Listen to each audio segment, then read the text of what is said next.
Right. So, ladies and gentlemen, we have a special guest tonight, of course, Arnold Slabbert. We're going to be talking about wildlife and a whole bunch of stuff. Because what I really wanted to find out was about animals in the area, in the urban areas. And if there's an animal in trouble, there's a wild animal in trouble, Arnold's the one that gets called out to sort things out. If there's an animal making a nuisance of itself, Arnold's the one that gets called out. But we're going to chat to him tonight, and we can ask him any question you like. We chat to a whole bunch of topics. So let's welcome onto the stage Mr. Arnold Slabbert.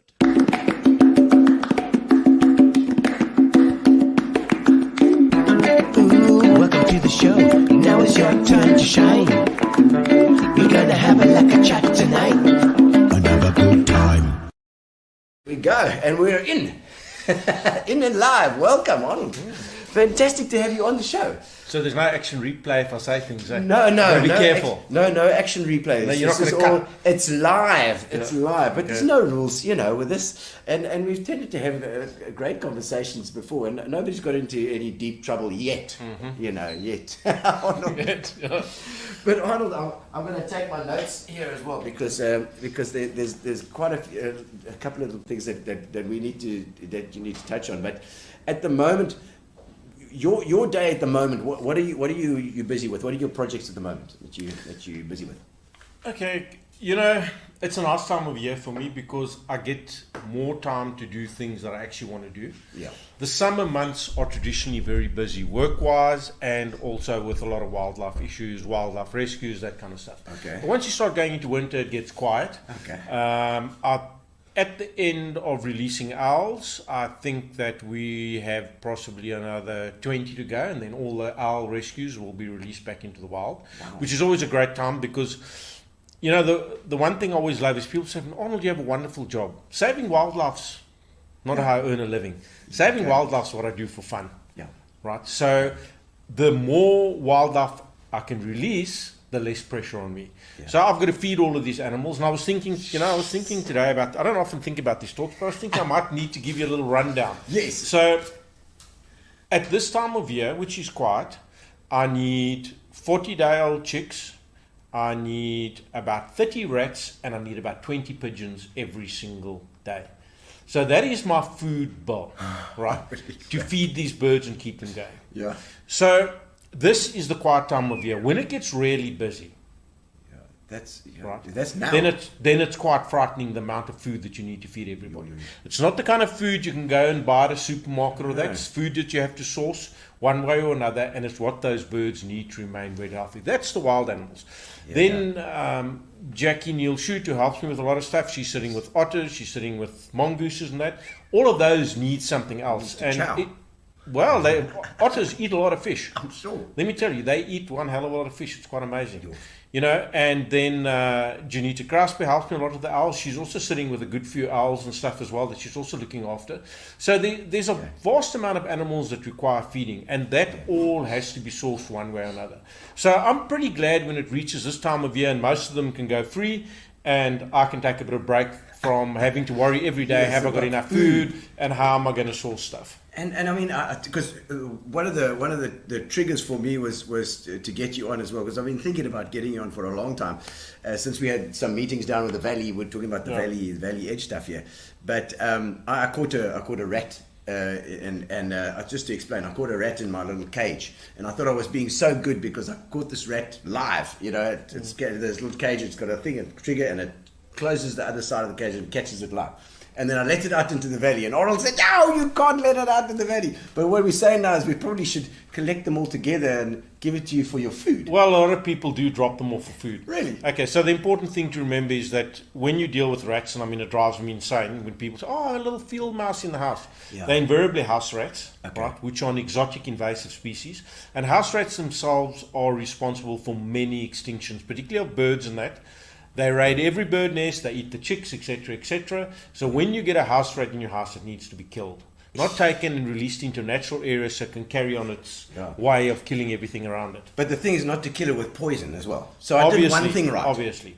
You did the right thing, and I was very impressed with that, using a trap. It means it's sunk in. Okay. And we have to go to the poison thing, which has been one of my big campaigns, it breaks my heart every time, and year in, year out. Come end of this start of the breeding season when the owls are really hunting, we'll get 2 or 3 poisoned owls a week, sometimes 2 or 3 poisoned owls a day.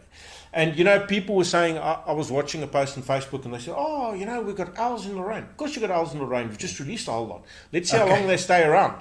Wow. You know, that's the sad thing. Okay, so you release into those areas. Into the surrounding small holding, and they move into town.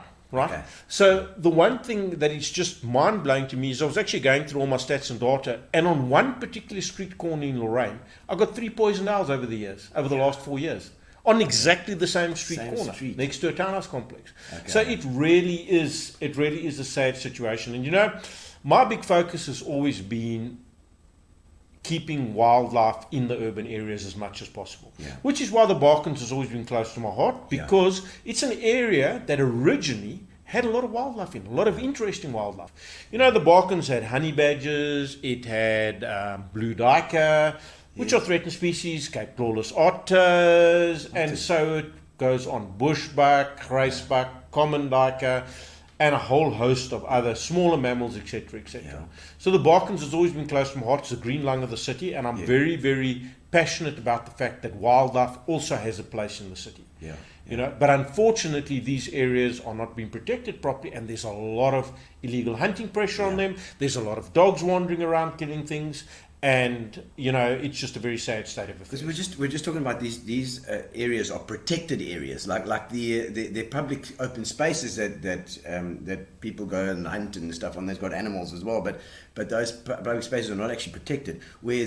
Whereas the municipality really should be protecting these areas, like the Balkans Valley. Well, not only the Balkans Valley, all the reserves and stuff need to be protected as well. They need to be properly protected, and the strict letter of the law enforced there. And that is one of the big issues. And you know, that is where I'm often at a crossroads. A lot of people who like rescuing animals and that, because one of our biggest problems is feral animals, be it dogs or cats, in natural areas, and the destruction they cause with wildlife.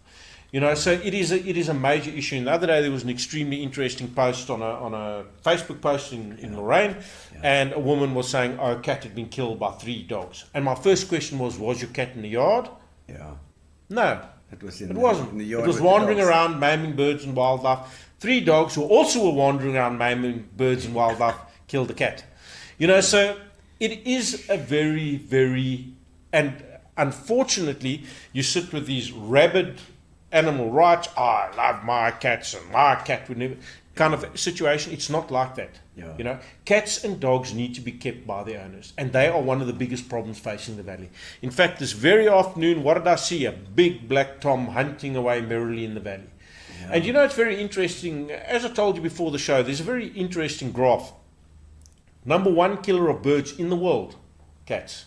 Number 2, motor vehicles. No, domestic and feral. Both of them are doing the job. Number 2, motor vehicles. Number 3, poison. The sad thing is... Motor vehicles is second. That's crazy. The sad thing is, at the bottom of the list, wind farms. Wind farms, which is supposed to be which is the one that everybody... Which is the one which everyone saw. Yes, and someone rightfully said, but wind farms kill a lot of threatened or endangered species. Yes, maybe. You know, and I'm not pro wind farms. I don't like them. I find them revolting things on the horizon. They really disturb my karma. Every time I drive past and I see these structures sticking out of nowhere, they destroy my karma. But point of the matter is, it is very interesting when you start looking at the science as to what is actually causing. And we have a massive decline in bird population in gardens and in surrounding areas. And there are a lot of side factors are playing a role. First of all, gardeners love poison. I mean, if you go to any nursery, 50% of what they're selling is poison. They sell more poison than plants, I'm sure, most of them. Like this, you know, all of this stuff. This weed killer stuff. Roundup. Roundup. Yeah, and all these herbicides and things that they sell. And then, of course, we need to remember that the whole marketing strategy of the world is based on fooling the consumer. You know, so what do? Eco-friendly, green, you got it. All of those right terms. And what happens? People want to do good, right? But people are also stupid. Why do you say that, Arnold? What does the label say? Toxic to fish and wildlife. What do you expect? You got a green toxic to fish and wildlife? Green as well. So you ask me, what disappears out of gardens? Geez, when I was a kid, our garden was full of chameleons. There's no more chameleons. Pesticides. Cats. Okay. Right? There's just no more chameleons. charming. And if we don't see those warning signs, and they're there right in front of us, we just don't see them. We choose to ignore them. It's an inconvenient truth. And I go back to my favorite words by Rachel Carson, and everyone should read The Silent Spring. And you know what that is? As crude a weapon as the caveman's club, the chemical barrage we hurl against the fabric of life. Really?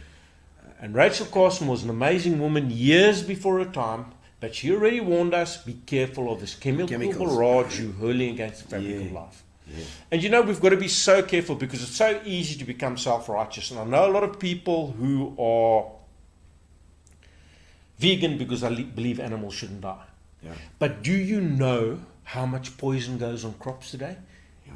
Even so-called Organic crops. Organic crops. A friend of mine said to me, he said, you know, all of these organic foods you eat, and they cause more damage than anything else because the consumer wants food X way, and to get it X way, they have to use a lot of toxic poisons. I'll give you a little classic story quickly. I love these kind of stories because people need to think, and people don't think. You know, we just have to look at this little flu scam and see that people actually don't think past their noses. They kind of all follow each other, you know, like little sheep in a rhyme. So, oh, you know, this is it. The end of the world is here. So I'm out in the field. One of my big passions is training gun dogs. I'm training gun dogs for trials. And I've got my gun dogs. Working dogs. Oh, okay. Working dogs. Okay. So I'm training my dogs. I've got my good friend Brandon. I hope Brandon doesn't listen to the show. He probably is. Somebody tell Probably someone's going to tell Brandon. My good friend Brandon, who knows everything about making money. Unlike me, he knows. Brandon knows everything, and he makes lots of money. He farms, etc., etc. Yes. We're walking in the fields, lovely fields, canola, and I'm looking at the ground. I said, "Geez, Brandon, what is this stuff on the ground? This blue powder?" Oh, that's snail bait. Snails love canola. So I look, and as far as your eye can see, there's canola land. So I said, "Are you telling me this is all snail bait?" Yes, no. And I look at all the dead insects lying on the edge of the land, and I start thinking to myself, geez, you know, Arnold, it's been years lost since you've seen bat-eared foxes here. They're gone. Yeah. No, you start thinking about this. Yeah. A little bit later, it's a hot day. Dogs are going to the cliff. They have a drink of water. The next thing, the dogs are all violently ill. So this was immediately a trigger for me. Yeah. So I took, but you see, this is the one thing, because I actually have a very, very good background in investigation. So I know, first thing I look for is clues, evidence, that kind of stuff. And I know exactly how to do this stuff. So I collected a whole lot of water. I collected a whole lot of water samples, right? And sealed them, kept them. And then I dared open my mouth about the snail bait. Right. Was I shot down? Oh, you don't know what you're talking about. You greenies are idiots. You know nothing. This stuff just breaks down. It's harmless. It's like candy for kids. Oh, cool. Anyway, let's see what a laboratory says about this. So take a guess what? No laboratory would put their name to the results. Oh, right. Oh. Yes. What do you think, eh? What do you think? It couldn't be good if you, No laboratory would put their name to the results. Finally, we got a result from a laboratory. They said, look, we won't put our name on the top, but this is the result. The metaldehyde percentage in the water was 70 times what is safe for human consumption. That is water that's ending up in the groundwater. It's water that's ending up in the rivers and the sea. Why do you think the world's going where it is? The chemical barrage we hurl against this fabric of life. Right? And there we all said, oh, no, I'm vegan. I don't harm a thing. Sorry, people. Well, I suppose humans have an impact. You want to save the world? Stop breeding. Well, like the rat poisons and stuff as well. Let's just have a whole lot of comments have just come on here. Let's have a quick squiz at some of these comments. Just Wendy saying, we have a fat rat on our garden and our complex. You can have it with pleasure, she says. You need to catch it, Wendy. You've got to catch it in those cages. My friend Des is in our breeding box placed just before she died. The year after she died, the owls arrived and bred every year for 10 years since. Lovely to see them there every year. Lovely. That must be, I wonder where that is. I know exactly where that one is. Honest. Yes, I know where that lovely, one is. Lovely. And Miranda Pereira says as well, Arnold, thank you for what you're doing for the animals. Arnold, she's thanking you there. And John Klein, exactly, he's agreeing with you. There's a nail on the head, he says. And Miranda, sorry for what you do. Yes, thank you for what you're doing for all the animals. And it's like that poison thing. It's I mean, all farmland will have some sort of poison, like you said, snail bait. That's quite. And if there was such a lot of it, you know, and is there not? Okay. There's farming that you can do that's let me put it to you like this.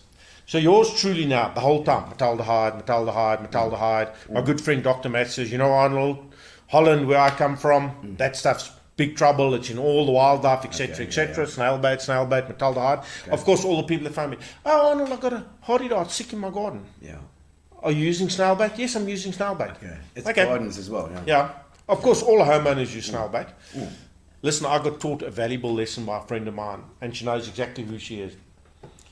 She goes out every night when it's a bit misty and she catches every single snail in the garden. What? Passionately. She catches all the snails, puts them in a bucket and disposes of them. That's how she controls snails in the garden. She taught me something that I never ever knew, and I'm telling you, it works like a charm. How do you catch them? You just grab them by hand, drop them in a bucket. But when do they come out then? After dark, on a nice misty night after a bit of rain, go and look on all your vegetables and stuff. You just pull them off by hand. That's when they come out. Gary, that's when they get to your vegetables. I need to find it because wait till a nice misty night and go and grab those. Anyway, she does, and I was blown away, and it works like a charm. So there are ways and means. Anyway, farmers can't do that. Let's be honest. What I was going to say to you. So now I'm coming in Lorraine, and here's a truck, and I look at it. What's the stuff on the back? Snail bait. 20, 30 ton, whatever tonnies those big trucks carry of snail bait. Where's the snail bait going? Oh no, to the citrus farmers. They use it there as well. Where does that water runner from the citrus farms go? Gantus River, Sundays River. Hey? Yeah. Where's all that stuff ending up? In the sea. You must be like me that gets under that water and has a little looky. You look around a lot of these river mouths, it's dead zones. You go to America, around the Mississippi Delta, it's dead zone for 150 kilometers. Oh, sorry, maybe 150 miles. But it's right all the way out to sea. There's not a living thing left there. Really? Yeah. Oh, okay. Well, let's talk about the locust. Let's talk about the locust. Why do we have a locust problem? Overgrazing. Locusts are at their best in overgrazed ground. In fact, it stimulates them to breed. They go for it. How does it work? They lay their eggs in the ground and just wait until it rains. What? Okay, so go back to my conservation days 30 years ago. All right. Was that long ago? Jeez. No. I thought I was 21. What happened there? No, you're clearly not 21. Okay, so anyway, so I go back to my conservation days. So now I'm walking a fence, Utenag area, right? 4 kilometers of fence. 32 bat-eared foxes and gin traps on the fence. You know those slughuises under the fence. Set by the stockman for lynx and jackal, because they're killing sheep and goats. Go to the farmer and say, listen, what are you doing here? But jackal and lynx eat a sheep of mine, and there's no ways I can allow that. What do you think aardwolves, bat-eared foxes, all of those creatures do? What do you think they're digging and eating and all that kind of stuff? What do you think a lot of these birds do that we have persecuted to the edge of extinction by all of this poison? They catch locusts, they dig eggs, we're killing ourselves, and then we all say, oh, woe is us, look at this amazing plague. We're the plague. There's only one plague, it's humans. But the sad thing is, even though we're a plague, we will not accept responsibility for our actions, will we? We'll always blame something else. And when the time comes when we need to take action, we don't want to take that action. We'll rather stand back and hold ourselves holier than thou and let someone else do the dirty work and then criticize them for doing that dirty work and saying, well, So I think we were discussing earlier. So let's get into the topic of problem animal management, which is actually what I do for a living. Okay. So I need to look holistically at problems. Now, believe it or not, I do problem animal control. I do bubonic plague monitoring, collecting bubonic plague sampling, and lately I've been forced into quite a bit of rabies stuff because rabies is everywhere. And brought any with you, rabies or things with bubonic plague. Yeah, probably the plague. I carry the plague around with me in my back pocket. Let's just see if I can find it here. Oh, there's plague here somewhere. So, just as a matter of interest, plague broke out in 2 places in South Africa initially, and it was in 1900. This is Black Death, basically. Black Death, yes. Yeah. Is that rats? Is that politically correct? No. Well, it was called the Black Death in the 1600s. 1600s. Just be careful of those terms nowadays. So let's call it bubonic plague rather. Plague, The plague. Yes. So Black Death. Okay, so what happened is in 1900 it broke out. Now the interesting thing, it broke out in 2 places. Port Elizabeth, Cape Town. Okay. The reason it broke out is rats were brought with horse feed, blamed the empire for horses for the Anglo-Boer War. Okay. And there was a station at Kucha, right? And in the Cape as well, in Cape Town. Yes. Right. So the horse feed was brought in, black rats came with it, they spread plague, we became plague endemic. So I've picked up plague samples fairly regularly now. So I know exactly what to find, what to look. But the thing with plague is it's not that deadly nowadays because we've got good antibiotics to handle it. If you know what's going on and you treat it, you should be fine. Yeah. Okay. Unlike rabies. Unlike Okay, rabies. Right? Very much unlike rabies. I seem to remember an outbreak in the 80s, which was hectic. Was it in the 80s? How old are you? Oh, I remember the 80s. I was a teenager then. No, you're right. I No, you're 100% correct. Yeah. There was an outbreak of plague in the 80s, yes. Yeah. And I remember seeing those pictures on TV. It was quite terrifying. So anyway, so this stuff all lurks in the natural environment. So the problem is that I have to play two roles. I love saving wildlife. It's my hobby. I have great fun doing it. I see I can't even tell you half the things and half the weird things that happen. And some days I go home and I shake my head and I think, don't know how I made it live today. And it happens quite often like it. I'm sure. So what kind of strange? Okay, while we're there, come on. What kind of strange animals have you picked up in the urban areas? I mean, I always think like what. Okay, let me tell you one of my greats. That's from quite some long time ago. like that. Right, so I get a phone call from the police. Yeah. There's a bush pig, right, in a garden in Kammer Park. Just like. Okay. So then they phone me again. There's a bush pig in the house now in Kammer Park. So it's now 9 o'clock on a Sunday evening. So I get to this house in Kammer Park, right? Yeah. The police lights are flashing. There's cops with R4s standing on the wall. The owners of the house are outside the property, right? Yeah. So I said, no, bush pigs in the house.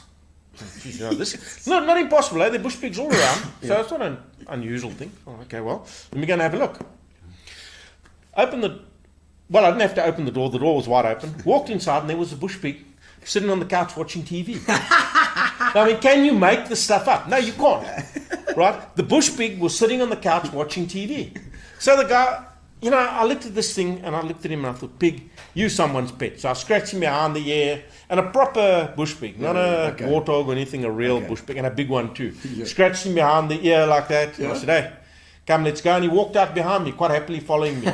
And you could just see the deflation. The cops let the R4s drop, and they all climbed. Everyone went, and it was someone's pet that got out. But it was hilarious at the time. I mean, you come in, and here's the pig sitting on the couch watching TV. Absolutely fascinated by TV. Is it good to domesticate something like that? I mean, it's a wild animal, isn't it? Things do happen, and people end up with these animals. They end up with little piglets, sometimes deliberately, sometimes just by accident. And they become really, really tame. And pigs are quite intelligent, so they can provide great, but they do become dangerous as time goes by. And warthogs are particularly mean. A lot of people keep warthogs and domesticate them, but they're mean buggers. So you got to be careful. I mean, a warthog's got those things tusks that'll rip out your stomach. And then another one that is quite funny was I got a phone call from someone in Seaview, and they said, hey, there's a lynx in my garden. I got there, looked at the lynx, and I said, listen, this is a tame lynx. Picked the cat up, put it under my arm. So I phoned Garnet, came to Krachakama Game Park. Said, hey, Garnet, because Garnet liked lynx in those days, long time ago. Phoned him and said, hey, Garnet, I'm bringing you a lynx. He said, no, that's fine, I'll keep it. So I was driving with the lynx sitting on my lap, which is going pretty well because the lynx was checking out the window. It was just on dark. Driving into Krachakama Game Park. When I hit Krachakama Game Park, what jumps up with a bloody hair in front of the bucky? Well, needless to say, did that lynx go berserk. He tried to bail out the window, and then I lost all of that love for that lynx. All right. No, look, some of the things that happen are funny. Some of them are really, really sad. Yeah. I've had some really, really sad experiences with wildlife where you see the damage that humans are actually doing. And the other thing is you see the pure ignorance of humans. But if you can remember, you must tell us about some of this, because people need to know what to do in situations. And like my rat situation was a small one, but there's so many cases where maybe people do the wrong thing. Okay, so what often happens is people find a young animal, something cute, sweet, furry, adorable. Yeah. Right. Yeah. And they want to behave like Elmira, hug it, kiss it, hold it, fondle it, feed it, whatever. The problem is a lot of animals are very, very specific in their diets. So the sad thing that happens many times, once the animal is at the point of death, take a guess what? Bring, hello Arnold, I found this here. How long have you had it? No, I've had it for 5 days. It looks a bit sick. And then of course you get it and it dies. The specialist care involved for some of the really rarer species is specialist care. And the diet required for some of the rarer species is specialist diet. Okay. You know, so that is often said to me because I get the most beautiful, got a beautiful young Cape Taurus otter in, but the people had had 5 days and they fed it in cat milk. Oh, no good. Man. No good for Cape Taurus otters. They're very, very specific in their diets. So, you know, by the time you get the animal, it's dehydrated, it's, okay. you know, and even the best veterinary care and the best vets. And the other problem is a lot of people will take a wild animal and keep it. Yeah. But they won't take it to a vet. First of all, because they know they shouldn't have it. And second of all, they don't want to spend the money at a vet. Yeah. You know, and rightfully so. If you come into the vet with a wild animal you've been keeping, yeah. the vet's going to charge you for it. You know, so they will hold on to that animal for as long as possible. When it's really at death's door, then they bring it in and say, oh, look what I found. Yeah. You know, and then you just have to grit your teeth and say, yeah, sure, okay, not a problem. Good, well done, Godspeed, fairly well, kind of thing. Feel like whacking them on the head. Just remember one thing, you can never fix stupid. Yeah. You can never ever fix stupid. You can help it along with a baseball bat, but you can never fix it. And that is, you know, people say I'm harsh with that, but I have to deal with, and sometimes there's just days when I get really aggravated. Yeah. You know, and unfortunately, I think I don't necessarily agree with her political beliefs, but I don't know if you know of a woman called Melanie Verwoerd. Dr. Verwoerd's granddaughter, member of the ANC, etc. Yes. And she wrote a very interesting article once. She said her children said to her, they said, Mom, why are you not on Facebook? And she said, because social media gives a voice to ourselves. Yeah.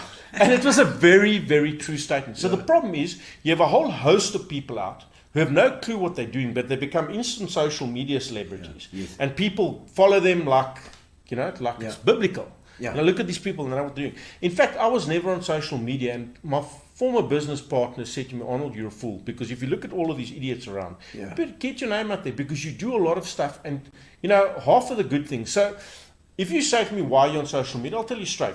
Because I have a great passion for birds of prey. And the one thing I don't like is birds of prey ending up in these little roadside zoos to entertain the public. That is my main passion. So I love releasing them. I can work with them. It's something I've done for 35 years, and nothing gives me greater pleasure than releasing Raptor project that you're doing as well, eh? Yeah, the Urban Raptor Project is the business side. Wildline is the rescue of the wildlife. And Wildline is a lot of urban wildlife. I do get called all over the Eastern Cape, anything from blue cranes, martial eagles, you name it, I go. Wow. So yeah, I get lots of calls on those things, and those are the things I enjoy doing. I saw a photo of huge wingspan of a, it was a bird of prey, but I was stuck in the electrocuted. Yes, that was a juvenile marshal that was electrocuted at, well, that's another tragic circumstance. So you look at that power line running across the salt marsh. Salt marsh, is that where it was? Tankatara next to Sunday's River. Sunday's River, okay. Right, so you got this beautiful salt marsh. Yeah. Blue crane settle in. Fantastic. Yeah. There were never many there. Now they're forming a nice breeding flock. Great. So guess what happens? The power line just takes them out, one after the other. Really? Then it takes out dead and busted. Simple thing to repair. Yeah. Simple thing. Put flappers on, do the necessary stuff. Municipality not interested, a lot of people talking, a lot of hot air, we'll sort it out, blah, blah, blah, blah. Yeah. Now, we get a critically, remember marshals are critically endangered. Like secretary birds, they are critically endangered. Marshal population has just dropped. Because the big problem is marshals wander over such a wide area, and our tracking of the one marshal I rehabilitated showed us. He wandered from here right into Lesotho, over into the Free State, all over. So they wander over such a wide area that they're not contained by national parks. It's not like a marshal lives in one kloof in a national park. He goes right out the national park, he goes wherever he wants to go. And, you know, so they are really hammered. So to find a beautiful female in perfect health, young bird, this past year's chick, nuked on the power line. Evidently, they've been warned now they're going to get an environmental non-compliance, but if you look at our municipality, just puts raw sewage straight into the sea. Do you think it's going to worry them? I wonder. Let's see. Wow, man. And how do we, I mean, if there's, I mean, because that's just one thing you need to do, you know. And I suppose it's a little, if you want to attack this problem of the people not really giving a crap about, or government really, you know, seemingly oblivious to what's going on, or not really caring too much. How do we, if we see this happening, how do we change it? How do we change little bit by little bit, you know? Perhaps that power line is the first one. We try and get a well, we've got to look. My problem is I'm far too thinly spread. Right, that's my problem. And one thing people need to remember: this kind of stuff. This is a hobby. It's not, I've got to earn a living as well. So I've got to do all of the stuff in between earning a living. There are many nights that I don't finish feeding or looking after things till 10, 11 o'clock at night. Then I still get up early the next morning to go and do other stuff. So, you know, when I look at all of this stuff, I will let it go for so long and then I'll say, well, you know, you're not going to get it right. Now I will take it by the balls. Okay. And there's certain things that we need as citizens of the city to take by the balls and give them a good squeeze. Yeah. Barkens River, sewerage flows, dumping of raw sewage. It is absolute, you know what. Yeah. And it goes on and on and on. The municipality needs to be prosecuted. There's enough environmental law to prosecute this municipality. People will not do it. That's the problem. So sooner or later, when I get peed off enough, I will go to a police station and I will open criminal cases against a couple of people and let's see what happens. But other citizens should be doing the same because I'm a citizen now. I'm no longer an official working for the government. I'm a citizen. So people need to do that. We as citizens need to take an aggressive stance when it comes to environmental matters. You know, and it is sometimes, and I'm talking about real environmental issues. You know, not you know, I don't like what's happening. I mean, if we look at the, you know. Ask me what depresses me the most. It's the sewage in the water and the dumping of waste. It is frightening. I have witnessed some of the most beautiful flays and wetlands turned into rubbish dumps. Yeah, the dumping, illegal dumping. It's ridiculous. I don't get it. I've set up a camera here in the valley over here because there's a dumping going on over here. Just a small scale thing, but people will come into the valley and just dump. And I mean, you know, there's so many reasons why this happens as well. You've got to almost step back and look at that big picture again. You know, like you have to do that in so many cases. You have to step back from everything and look at the entire picture. I mean, there's a guy dumping here. He's obviously a drug addict or something, and you know, then there's a whole other clump of reasons why it happens. But if you step back and look at the bigger picture. Like in your case, you have to exterminate animals as well and do away with them. You know, Gino, you have to look at the big picture. So now I have to provide solutions to problems. Yeah. Right. So I look at the species that occur in the urban areas. Yeah. Right. And my good friend Dr. Matt always says to me, you know, Arnold, the saddest thing, and he's very right, the species that do well, we call problems. We should be praising them and saying, listen, you've done well, guys. You deserve a medal. But instead, they become problems. So when I look at the city, there are a couple of species that I regard as distinct problem species. Egyptian geese. Really? Right. So Philip is going to hate that one because she had lovely little Egyptian geese. Oh, please. But I've raised thousands of them. I love them. They're cute. They're entertaining. But let me tell you one thing about Egyptian geese that very few people don't know. I get a phone call the other day from a school. Right? They say, Arnold, can you help? So I said, what happened? No. They had a pair of Egyptian geese and they had youngsters. Youngsters got into the pool. Right? Another pair of Egyptian geese came and they killed all those youngsters just like that. Egyptian geese are extremely aggressive. Really? Right? So one of my big problems is they keep attacking the owls in the nest boxes. Oh. Right? Okay. They are bold enough to try and, the only birds of mine in my raptor nest boxes can withstand Egyptian geese are the peregrine falcons. They can take them on in a fair. But birds like rock kestrels and that, they throw the eggs, throw the chicks out, and they take over the nest boxes. So now you look at Egyptian geese. If you went back 30 years, very few Egyptian geese. What's changed? All of the agricultural land suits them. Their aggressive nature, because they take over a single body of water.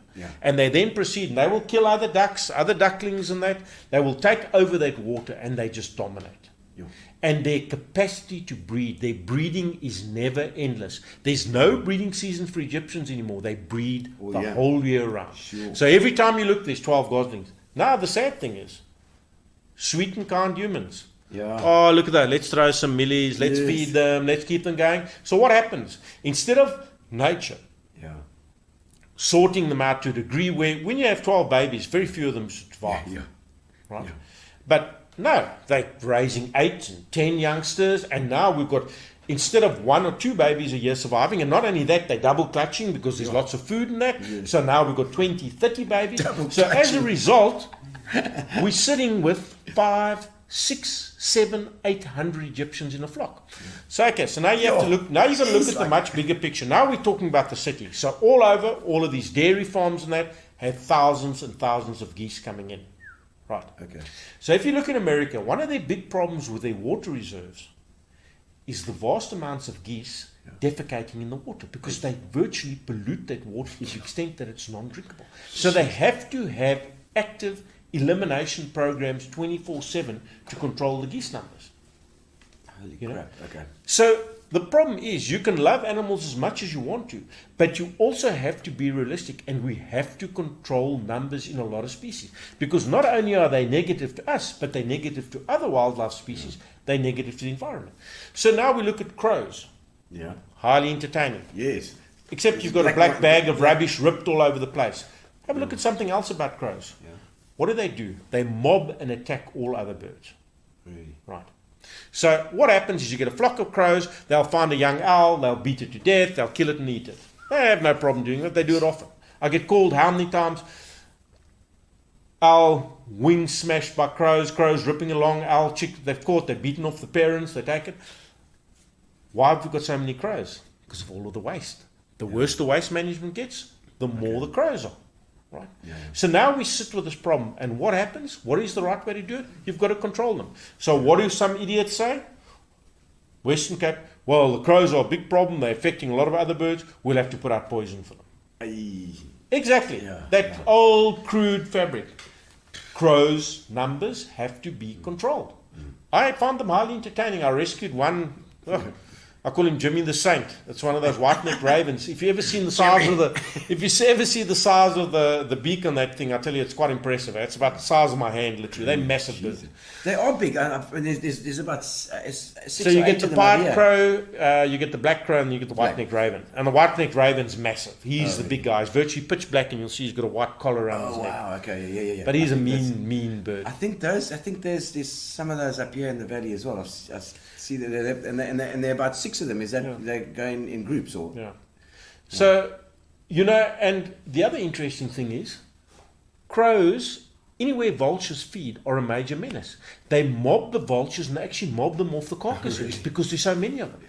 So they're actually having a negative impact on vultures as well, and vulture feeding. Yeah. So, it's all of these things, all created by humans. So you have to say to me, Arnold, what's the right answer? Well, we need to cull humans. Pity this whole flu scam was such a joke, because we needed to lose a couple of billion, not what was it, 1 or 2 million or something worldwide. Yeah, but I mean, this COVID certainly had an effect on the society, the animal welfare, and all the other animal charities and things. Okay, so if you look at me, when this whole COVID thing started, now, I love people that talk about follow the science and love. All of a sudden, science became a big buzzword, wasn't it? Everyone was out there for science.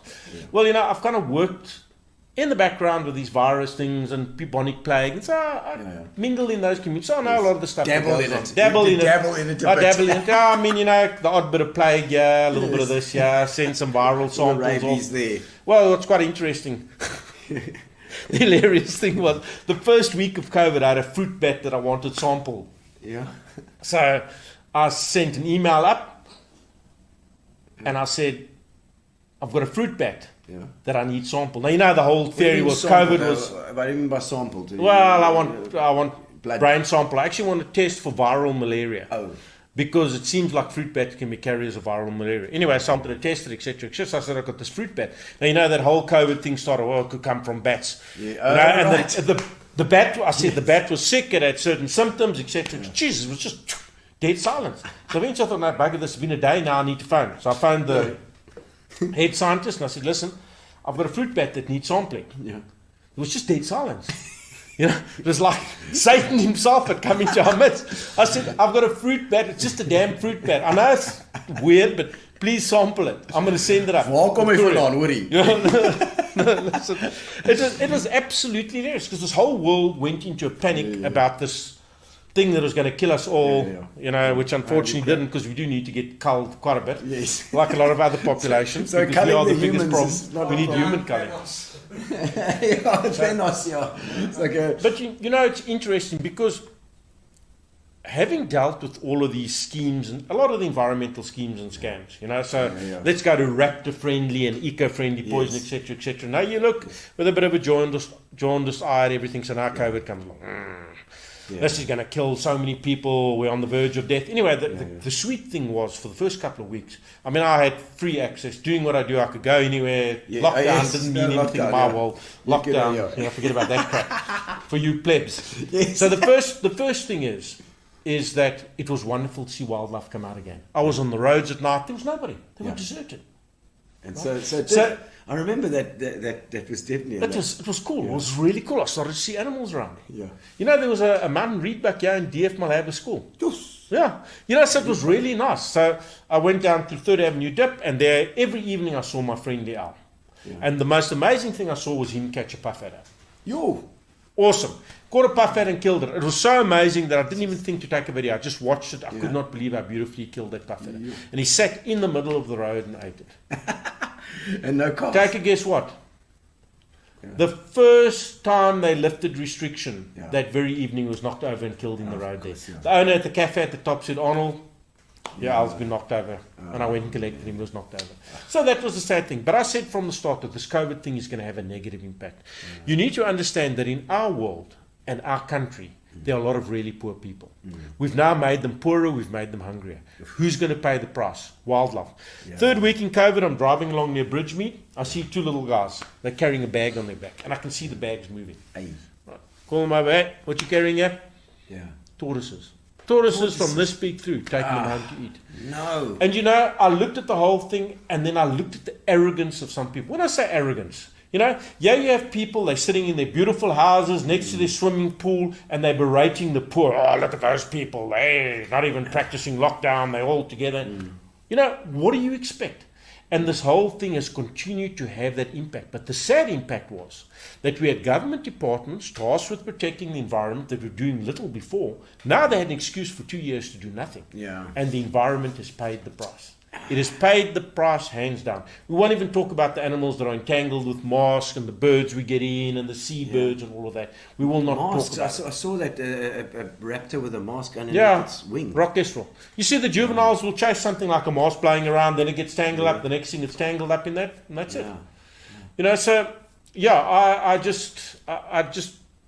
I know my world's out there in a real world, and I see a lot of things.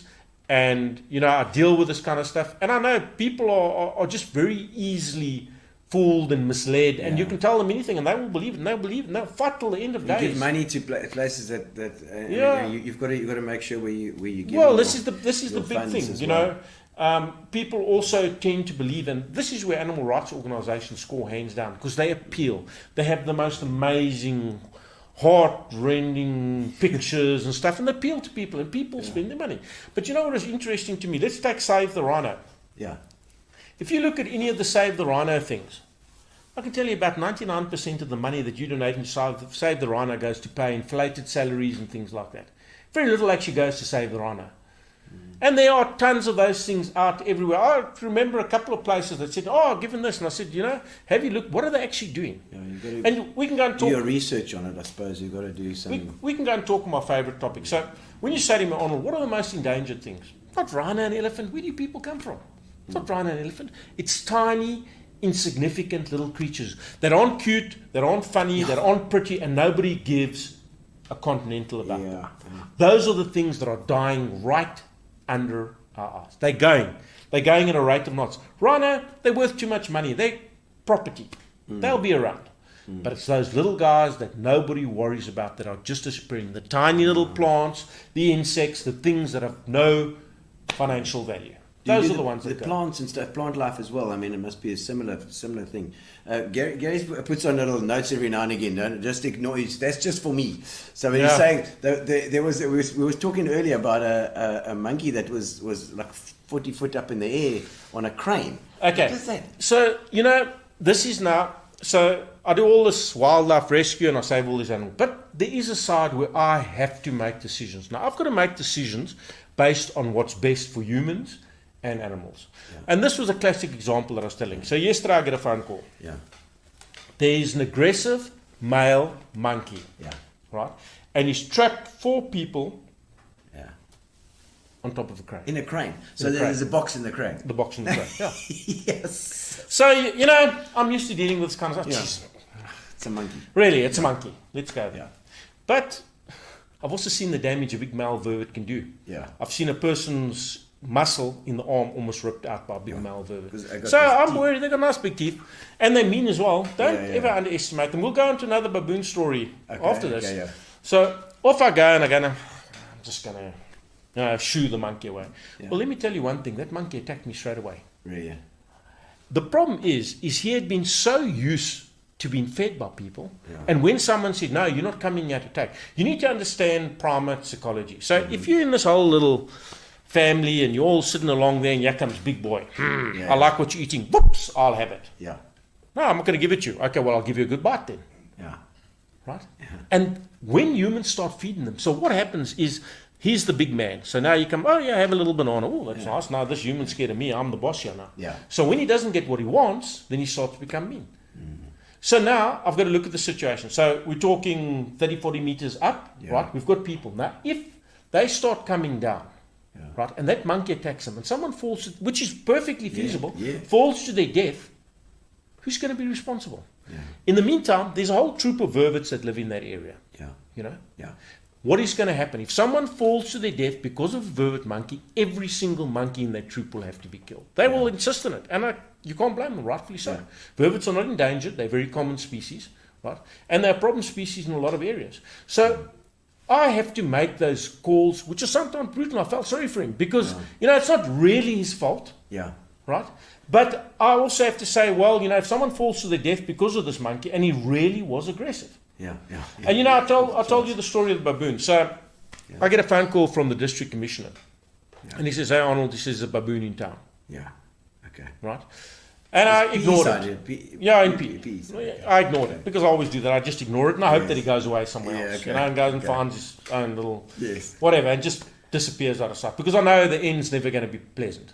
You know. Yeah. Yeah. So eventually, after 2 days, the district commissioner phoned me. He says, "Arnold," he says, "the baboon just went through a play school, right? Okay. You ought to come now and shoot it." Okay. So off I go. Shoot the baboon. Yeah. Clean shot, clean kill. He didn't even know he was dead. He was showing me. He was sitting on a roof. I'll never forget. Sitting there quietly. Shot him through the head. Stone dead. No problem. Take the baboon away. Now, of course, every single bunny hugger and animal rights person is up in arms. You know, oh, how could you do that? It's brutal. It's cruel. Right. First of all, obviously I have a permit to do it. I was asked by the area commissioner. There's not even a legal problem, legal. even though some people allegedly try to open case, and they can do that kind of stuff. I know what I'm doing is right. Yeah. Point of the matter is, take a guess what happened a year later. A year later, on a friend of mine's brother's farm in Natal, a baboon actually killed a young child. Yeah. Well, they're bloody So strong. I mean, they're strong and super they're mean. And the problem is you have to make those kinds of decisions. And people, you have all of these... You know, I told you the Elmira Fudd syndrome. I want to love, I want to hug, I want to cuddle, I want to kiss, I want to hold this thing. Yeah.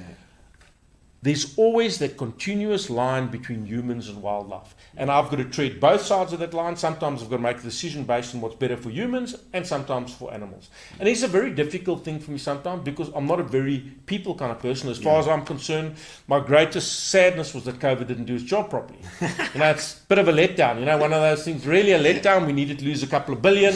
What have we lost? Virtually nothing. You know, so there's not even a negligible. And probably with all of these people lying at home doing nothing, there's probably more babies born now than ever. So we're actually on a positive population growth, which is very negative for the world. But you anyway, have rather more. The animals were growing and the humans were going. That's good. That's good for Arnold.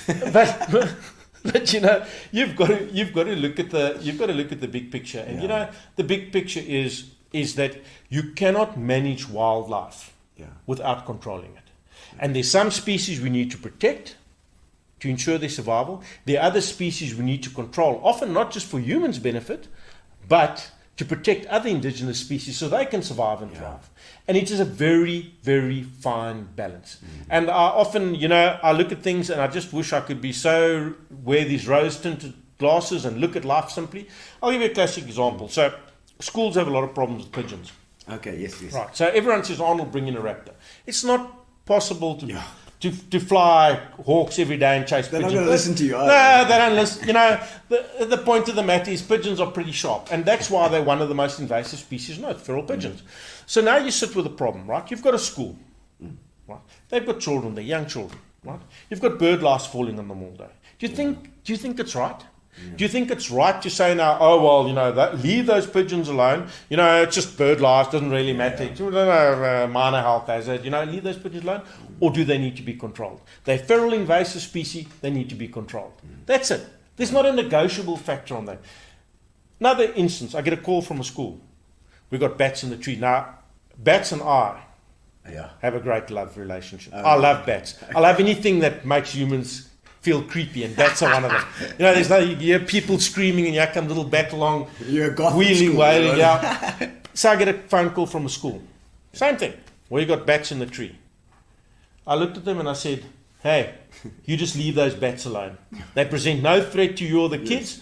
There's no health risk. They're outside. They're Wahlberg's epileptic fruit bat. Lovely colony. Take the kids and give them some environmental lessons with those bats. You just leave them alone. Do you understand the difference? Yeah. But I can't go and do that when someone says, hey, Arnold, we've got a problem with feral pigeons. We've got lice all over the place. Yes, we've got a feces thing.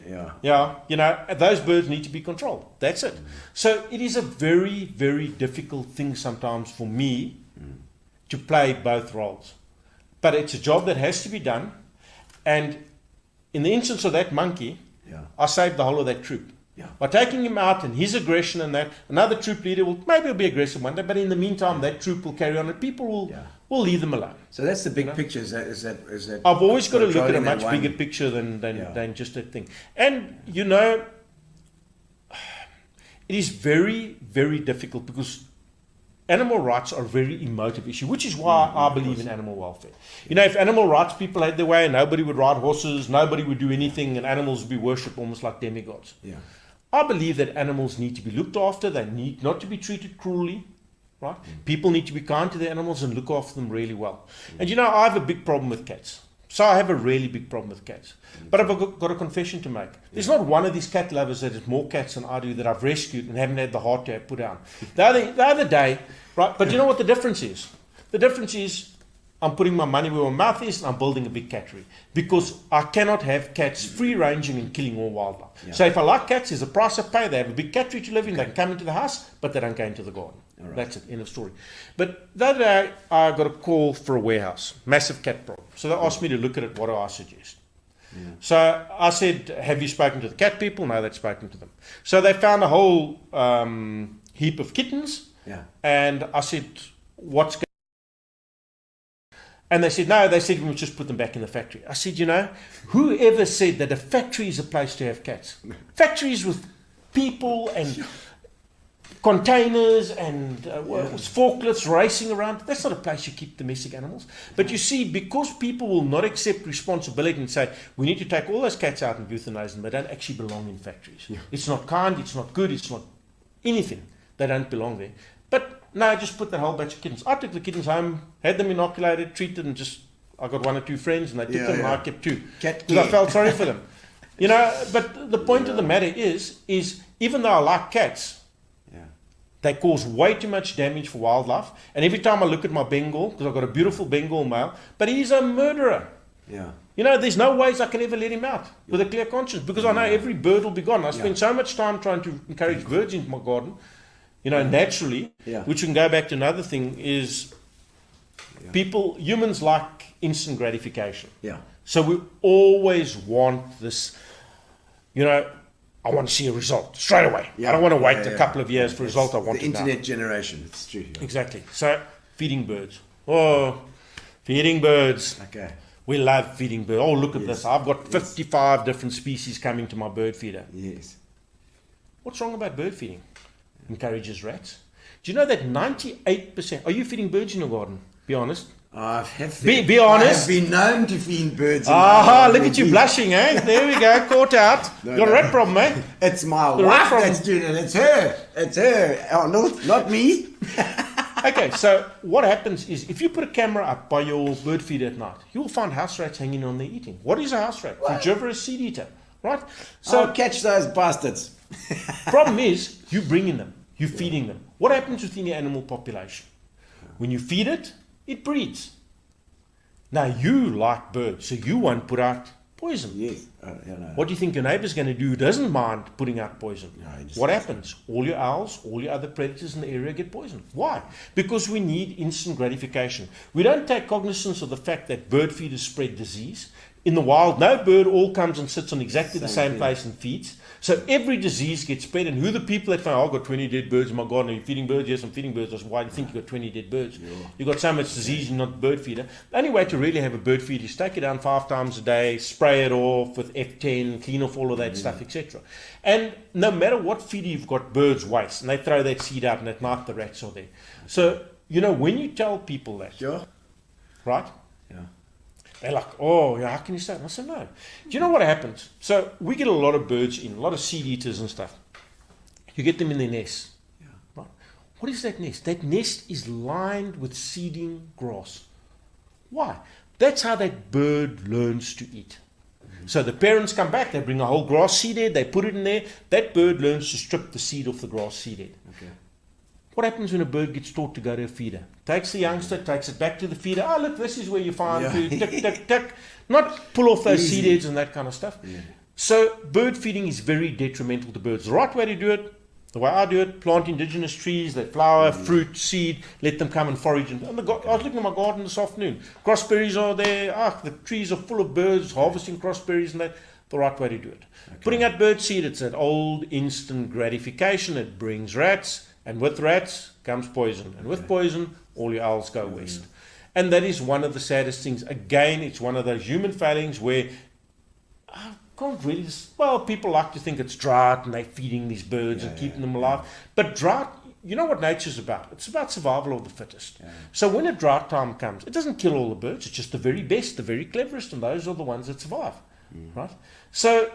Sure. All we need to do is provide water, provide some good indigenous flowering plants, seeds, berries, etc. that the birds can actually feed on, right? And you know what's interesting?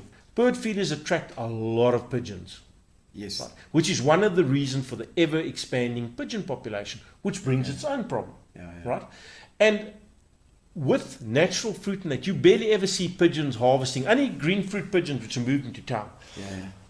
You ask me why I feel so passionate about the environment. If I look in my time now in the past 20 years, I've seen 11 local extinctions of animals that have become extinct that once occurred in our urban area, which is very, very sad to me, And they're specific to the area, isn't it? No, they're found in other areas, but these were species that occurred within our metro area, which have now become extinct because of various pressures, be it pollution, be it hunting. And the other pressure where it comes on me a lot is with all of the pressure in the Barkens Valley, all of the hunting and stuff, a lot of wildlife is pushed out of the Barkens into the suburbs.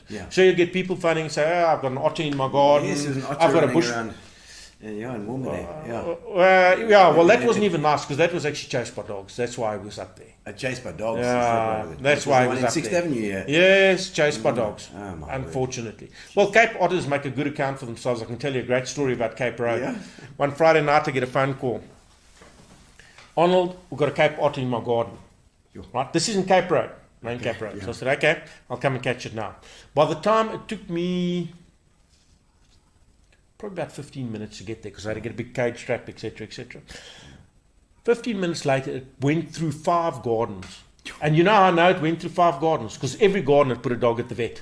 Ching, ching, ching. There was just a line of dogs going to the vet as it sorted. So a big Cape Taurus otter weighs about 25 kg. He's got a mean set of fangs on him. And he doesn't back down for a good Barney. He loves a good Barney. So, and then very well known to kill dogs are going to the water and that often. But unfortunately, they can't manage a pack of dogs. Of course. So, when you get these packs that come into the Barkens with these guys poaching, the otters don't do well. It's massive pressure. But that's the kind of stuff I deal with a lot. So... I cannot even tell you the things that happen because people like fun. People love exaggerating. So they'll phone and say, I got this massive snake. Now you're expecting something like something out of the movie Anaconda and this little thing sitting there quivering. Point of the matter is one day I get a guy and he phones me.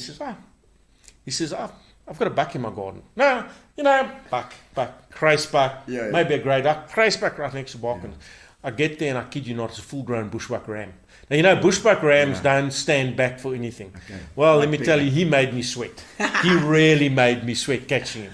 But yeah. Well, it's lovely to know that these they do come down, and we see it every now and again. About coming through the valley, and we in the middle of Woolman. So it's they obviously make their way down. You know what the sad thing was? There were bushbuck all over here. A couple of years ago, they were all over here. If you drove carefully and looked, you would see them from the road, standing and feeding in the morning sun. And those buck are all gone. Gone now. This area is poached to hell. It really is poached. And it started with COVID, and nobody's doing anything about it. See, my wife is asking questions now that she's been called out for feeding the birds. Is it wrong to have an owl breeding box near your garden? Okay, so a lot of people ask me about owl nest boxes. So if you go to the whole owl nest box story, it's a very romantic story. Yes. It seems nice, Yes. right? So It's the beautiful 98. How long is 98 ago? 98. It's 24 years ago. Jeez. 24 years ago, young 24 man. years. 24 years ago, I put up the first raptor nest box in town. That was long before owl nest boxes were the vogue. Okay. Right. So already I'd been experimenting with that, and a lot of people have been fed the idea, I just put up an owl nest box and you won't have a rat problem. Yeah. It's part of a solution, right? Okay. But if you're in a circumstance where the owls already have a very good nest site, now you know that 23, 24 years ago, most eagle owls bred in the ground. Oh. Yeah.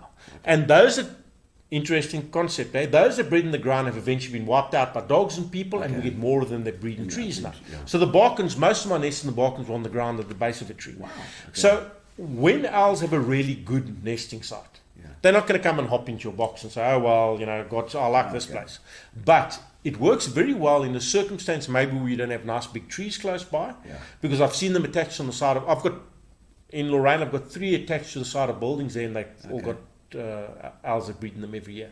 Okay. So you can attach it to the side of a building quite high up, or that. But if you've got really big old dead trees, the owls are not going to just come wandering to your nest. We've got an oak tree here, which we put up in the oak tree.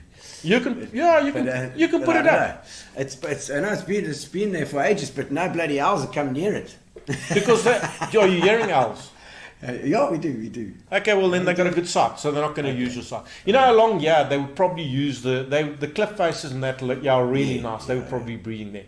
So if you want to hear a good story about an owl, old guy phones me, I want to put up an owl nest box. So I give him, that classic information. Get it up as high as you can, 4 or 5 meters up, put the box, face it the right way, etc., etc. Yes, what's the right way to face it? Okay, face it, it's not in the prevailing weather, blah. Okay.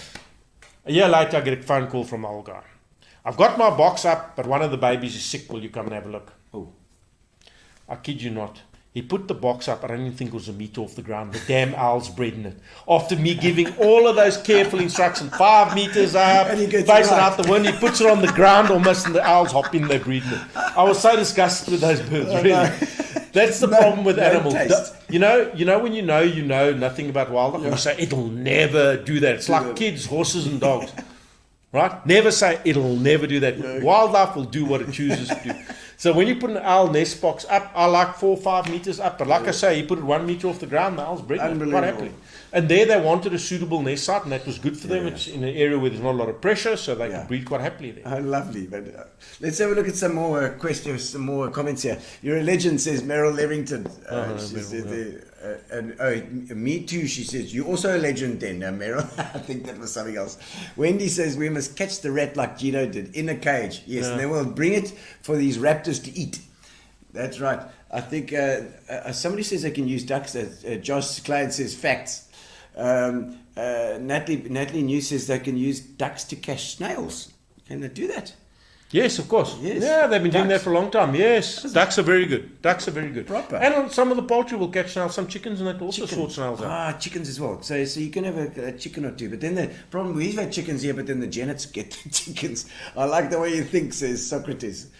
And then let's see, watching from New Zealand. Thank you, Chris. Lovely. We've actually somebody better tag old Ronald Minnar. He's going to miss out because he normally watches from New Zealand as well. Kathy Newman says, did your interest in wildlife start at junior school? Did you have a mentor? Okay, so here's the interesting fact. This is the harsh fact of life. Yeah. You see, my parents told me, and it's urban legend, right? The same parents that I believe COVID would get rid of but didn't work on them. But they said to me that I was just under 4 years of age, and they took me to Joburg Zoo. And when the time came to leave the zoo, I hung on the bars and I refused to leave and told them to go home. So it started a lot longer. So, yeah. You should be nicer to them if that's the case, Arnold. I can't imagine that you'd be the easiest child to Well, I'll be honest with raise. you. By the time I think I was about 9 years old, my mother never came into my room at all because I had a puff adder that was pregnant in my bedside cabinet. And she didn't know about it, and she opened it and had the babies, and this whole batch of puff adder babies fell out onto the floor. So she stopped immediately, never came to my room again. I split the half of my room, and I put up a mesh, and I had worm slungs and all kinds of things. By the time I was 10 or 12, I used to spend what did I do after school? I'd run those old army rucksacks on my back, bottles, snakes, scorpions, frogs, spiders. Holy moly. Mount Pleasant Flay, that was my hunting ground. Really? That's how I knew when they came up. I don't know if you saw that little Barney I had about Mount Pleasant Flay. They said, this is not a wetland, this is just a borrow pit. Oh, right. And they got horribly sorted out of that one, and they had to stop all of that illegal digging of that wetland. Okay. Yes, well, that was my stomping ground. So that's where I grew up, collecting all of those things. So from a kid, and my grandparents farmed, so, I was always on the farm. Where were you born? PE born, okay. So when I got to the farm, the first thing I had to do is disappear, and they never see me the whole day. And then late at night, I'd come back muddy, dirty, clutching some newfound thing. What books did I read? Gerald Durrell. Always loved Gerald Durrell, David Attenborough, those people. So, you go into all of that stuff, and then you look at the big picture. Yeah. And again, I go back to the thing. People have a lot to say about zoos and that. Yeah. But the future of a lot of wildlife lies in very good zoos. Do you know how many zoos or breeding species that are extinct in the wild are virtually extinct and reintroducing them? And Gerald Durrell, who was my big hero, he's long dead, but his zoo, Jersey Zoo, is one of the most famous zoos in the world for reintroduction of species that were extinct, especially in Madagascar. Yeah. So, you sit and you look at all of the crap, and you've got to sort through the crap and decide for yourself and come up with things. But, it's like saying all zoos are bad. Bullshit. There are a lot of zoos that are doing amazing work. And, one of the things I feel very strongly about. So, here I go, find a damaged turtle. Who do I take it to? I take it to Baywall. They have the most amazing people there to look after these turtles. Most amazing. I saw you found it was an invasive turtle, but when you don't want to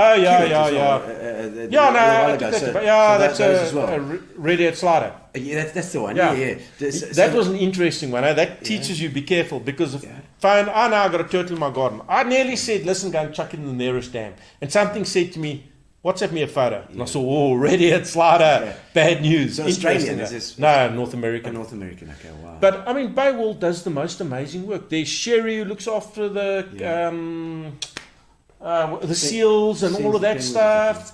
And then you have Sandkop, you have all these people doing amazing work, and then you watch how organizations like Baywall get slighted. They do the most amazing work under the most difficult conditions. They really have difficult working conditions, but they do their best. Could they not? Could it not be because nobody really wants to see an animal that's caged and sitting in a little spot, So, is there not a way that you could, if they could be rehabilitated there, people could see them while they rehabilitate, and then out to the. Well, all of those things get released. What do you think? They hang on to everything. It all gets fixed and released. Okay. Like I do, Yeah. Fixed and released, and that is always the thing for me. That is why I feel very strongly about one-sided sentiments on any topic. Those emotive, this is all bad, and that. Yeah. You've got to look. There's a spectrum, I suppose. At a broad spectrum. You've got to keep your horizon, and you've got to understand that the world is a very, very complicated place. And the management of wildlife is a very complicated issue. Yeah. And I can understand, I'll give you a classic example. So, I get a phone call from a woman. Yeah. I better tell you. I've got a warmer story for you. I'll tell you this warmer story. And this is why we know that wildlife is on a downward trend. But let me tell you the real story. Yeah. Something caught my cat. Something caught my cat. Yeah. Where did it happen? In my house. What? Jeez. In your house. Yes, no, son. Okay. You won't believe it. Crowned eagle. Zip! Through the house. caught 3 of her cats inside the house. Holy Off the table, out the other window. Is that here in Walmart? Yeah, no, not in Walmart. The Walmart story is even better. Okay. So now, of course, I'm really revved up on this crowned eagle story because this is pretty cool stuff. I mean, you got to be a really sneaky eagle to come zip through a house, grab a cat, and zip out the other side. And funny, the first crowned eagle I saw as a kid was sitting in a tree. And crowned eagles are stealth hunters, so they sit dead still. Okay. And I heard a cat going, meow, meow, meow. And I looked around, where's this cat? Where's this cat? And then I looked up, and I'll never forget, there was a young crowned eagle sitting probably the height of this roof. It was a yellowwood tree above me, and he had this big ginger tom in his talons, and he was just sitting dead still. So the crowned eagles, I think, got shot, actually. Oh, wow. In fact, I did, I did, they got shot some time ago by somebody. Man. Which is very sad. But crowned eagles in suburbia will take a lot of small dogs and cats and that, so some pet owner, no doubt, lost it with them. So now comes the best story. This is why, and this is from your suburb, so you should appreciate it. Yes. I get a phone call. Now, this is just after this crowned eagle went through the house, grabbed Kitty out the other side, did it 3 times, 3 cats, Grim Reaper. 3 cats. So I get a phone call from your suburb up here. Yeah. Listen, this house should be on top billing. I've never seen a house as magnificent as this. I felt like a peasant getting to the gate, right? There's almost like a butler to greet me. Anyway, the story is that a large eagle had come into the house, right, attacked them, and they'd had to get out the way. So, of course, there are crowned eagles in the valley at that time. So I'm thinking, juvenile crown, this is now the real stuff. I'm pretty chuffed now, juvenile crown, trying to take a kid, one less human, blah, blah, blah. Interesting record. By the way, crowned eagles have got quite a nasty record with that. Really? Yes, in the forests of Zaire. Yeah, really. You get the pygmies that do the forest, the slash and burn. What do? Take the baby off the back, put it in the shade of a tree, small baby like that.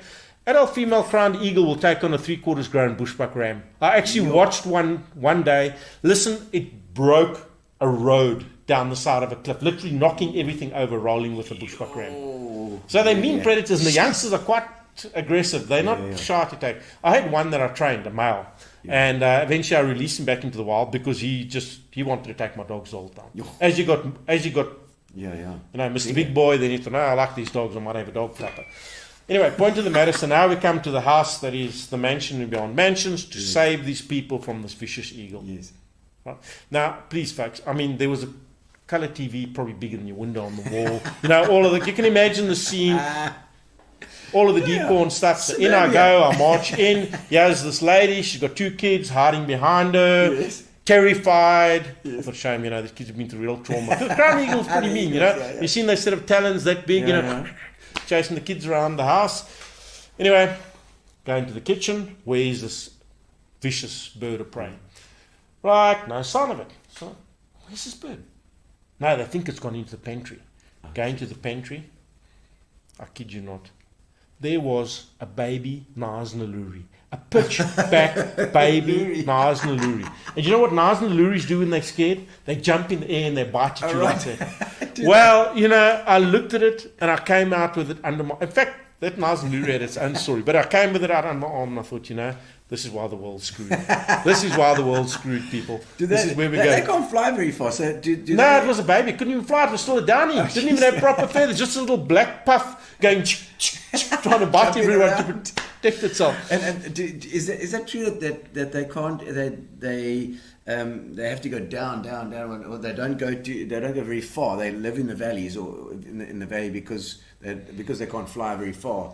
They have to be at a higher level to go to the next level. How do they move around? That story is very similar to the story of the whakawi bird. You know the story of the whakawi bird? Oh, there we go. Where'd you come on that one? Those things glide pretty well. They do. I've seen them glide nicely, but don't they have to be higher than they were before? So they need to have tall trees. No. I can tell you how I gained my. Yes. Listen, I was told that. I won't even bring up who told me that. No, rather let's leave that one out of the thing. Right, so I've raised more than the odd Naznaluri, and they're highly entertaining. So I'll let one go out of my garden, because I would like to see it come back every now and then, say hello and how things, etc., etc. Now this one it was destined for death. I've never in my life seen such a dumb bird. Okay. You know, because what it would do, now my whole area there has raptors second to none, and a nice little lory is hardly a speedster of creation. Right? Yeah, no. So it would come gliding from a big blue gum across an open field, like 300 meters of open field, where every peregrine falcon that's sitting on a pylon watching just sees a snack coming underneath to come say hello to me. And eventually I was too scared that the lory would see I was in the garden, because if he was over there, he'd just come gliding, and I would go, oh, where's the peregrine now? Where's the peregrine now? Anyway, so he survived, and then he disappeared. And I thought, okay, well, you've got to eat him, boy. A year later, I go to a guy in Benkama. He's got a poison owl in his garden. He says, pick up the owl's poison, okay, etc., etc. He says, before you go, I want to ask you something. He says, I've got a nice little lory that visits you, and it's got a ring on it. I said, oh, is it? No way. And he says, it loves my granddaughter, and she goes outside and she calls and waves a banana and it comes to eat. That's after a year that bugger was still bumming off people. So I've got a soft spot for nice lories. They are quite entertaining characters in their own right. And indigenous birds and animals, I mean, like you say, it's more like a feral thing. How do you distinguish, like the Egyptian geese, for instance, are they indigenous as well, or they're just too many of them, or is it that they're coming in from elsewhere? Okay, so with Egyptian geese, they're indigenous, but they're very invasive. Okay. So they just get on too well with humans. What should one do when Egyptian geese keep coming to one's pool? Keep chasing them away. We won't say it's your pool then, Wendy. Keep chasing them away. Chase them away. Wendy will never chase them away. No, you've got to keep chasing them. That's the problem, because when they settle, you will regret that day, because your pool will be a green mess. Really? No, very, very bad. I think she'll be okay with the green pool. No, listen, I'm not. The problem with Egyptian geese, for me, the big problem has been the last couple of years, is the pure fact that owls are threatening enough in the urban environment. The last thing they need is, and they take because the owls choose a nest site that's very similar to what geese like. Yeah. Let me go to an amazing story about Egyptian geese. Yeah. So, I've got 2 raptor nest boxes up on the Sasko silos. Now those silos are high. You know the ones next? No, down there. Next to the freeway, there we go to Swartkorp, those big silos, right? The one nest box is bred in by peregrine falcons. The other side one, every year the Egyptians come and breed. So one day I'm going to check on the peregrines, right? And I'll watch the most amazing sight. So the mother flies across, she goes and sits on the other side silo, and she calls. And like little parabats, they just jump out. One after the other. They fall the whole length of the silo, land on the concrete, and just walk away. Like little tumbles. They go all the way to the ground, they just all walk away. Yes. I watched it. It was absolutely magnificent to watch. Now, what is very interesting, in America, they had the Carolina wood ducks, and Carolina wood ducks were on the verge of extinction, so they needed to breed them in captivity. Okay. But they weren't capable of getting the chicks to feed. Yeah. And then one clever boykie found out they need to fall to stimulate feeding. Oh, no. So Egyptian geese, the babies definitely need that tumble, because they'll often breed high up in trees, and you'll find the babies on the ground following the mother. Yes. They need that tumble to get them going. The problem is, like I said, they like a lot of the good nest sites that owls choose in the hollows and they're just way too aggressive. Yeah. And it was fine when there was a pair in each river, but now there's 500 in each river. Yeah. And of course they like swimming pools, and people feel sorry. The next thing there's 12 babies in the pool, and they're feeding them every day. They're cute in that, and that's when the menace starts. Yeah. And of course they carry a lot of bacteria in those feces and stuff, which get into your pool water. Not very good to be swimming around drinking it, although P's water's pretty much the same. Crap anyway. Yeah, just drink your pool water. It's probably better than water out the taps. So just drink it like that. Well, I know that Garth Sampson's been the grim reaper for us. He's telling us that the water's running out very quickly. We've got to make some sort of plan. Candice Rose saying, very interesting to watch Arnold Slabbert. Well done, she says. What about cattle in urban areas? My dog and I were chased by a large bull. It is a very, very interesting concept, because the municipality is actually responsible. And if you're injured or maimed or killed or anything, let me just get on to the rabies thing. The rabies thing on its own is very interesting. So we sit with the worst rabies outbreak ever. There's no doubt in that. It is the worst ever. Now, a lot of it... At the moment, sure. Right? A lot of it has been kept very quiet, and I'm sure there are good reasons for it. The municipality is responsible for rabies surveillance. So let's see how much rabies surveillance the municipality... Because what actually happens, if you do your surveillance properly, now you pick up rabies in X Then you immediately start a real vaccination program, you get rid of the feral dogs, etc., etc. But this didn't happen. So rabies is now spread. There's not a suburb in PE where there's not rabies. Right. Yeah. More importantly, if you look at the whole of the States, right? The States, big place, billion people or what? Take guess how many people die from rabies in the States in a year. What do you think? It can't be too many. I mean, I'd have to say like 1,000. 2 people a year. How many people have died from rabies in PE, one little city, in the past 2 or 3 months? 2. About 14. Really? Mostly children. The last case was in Newton this weekend. Really? So it's still going, eh? Because it was in the paper when it started. Of course it's still going. Now the problem we're sitting with is this. So people like myself that are in the field the whole time, you can actually pick it up. Okay. Like in the Kucha area and that, you can see the dead animals lying there in the riverbeds and stuff. And you can see... The wild animals die as well. Yes, of course. Everything. There are a lot of different species. In fact, all mammals can get rabies. Even horses and cattle can get rabies. Yes, so you see all of these animals lying there. Yellow mongoose, Cape Greys, all of them just lying dead. What happens when a wild animal is sick? Normally, goes into a nice, quick, quiet, thick, dark place and dies. With rabies, it's different. It loses that mental capacity to think I need to get into. So they'll just die out in the open. And dogs and that too. You just find them dead or dying in the open. So we sit with all of that. And that is the direct result of people not doing their work properly. Yeah. Because it is very interesting. So when we had a very bad rabies outbreak in the city many years ago, I'm talking about the early 19th century. And the only way it was controlled was every single dog found wandering was killed. Yes. Every single dog found wandering around all over was killed. I read about that. In PE, it was... Yes. it was early 1900s. Exactly. I did a history thing. But so what effectively happened is it was the only way to start bringing control to what is happening. Yeah.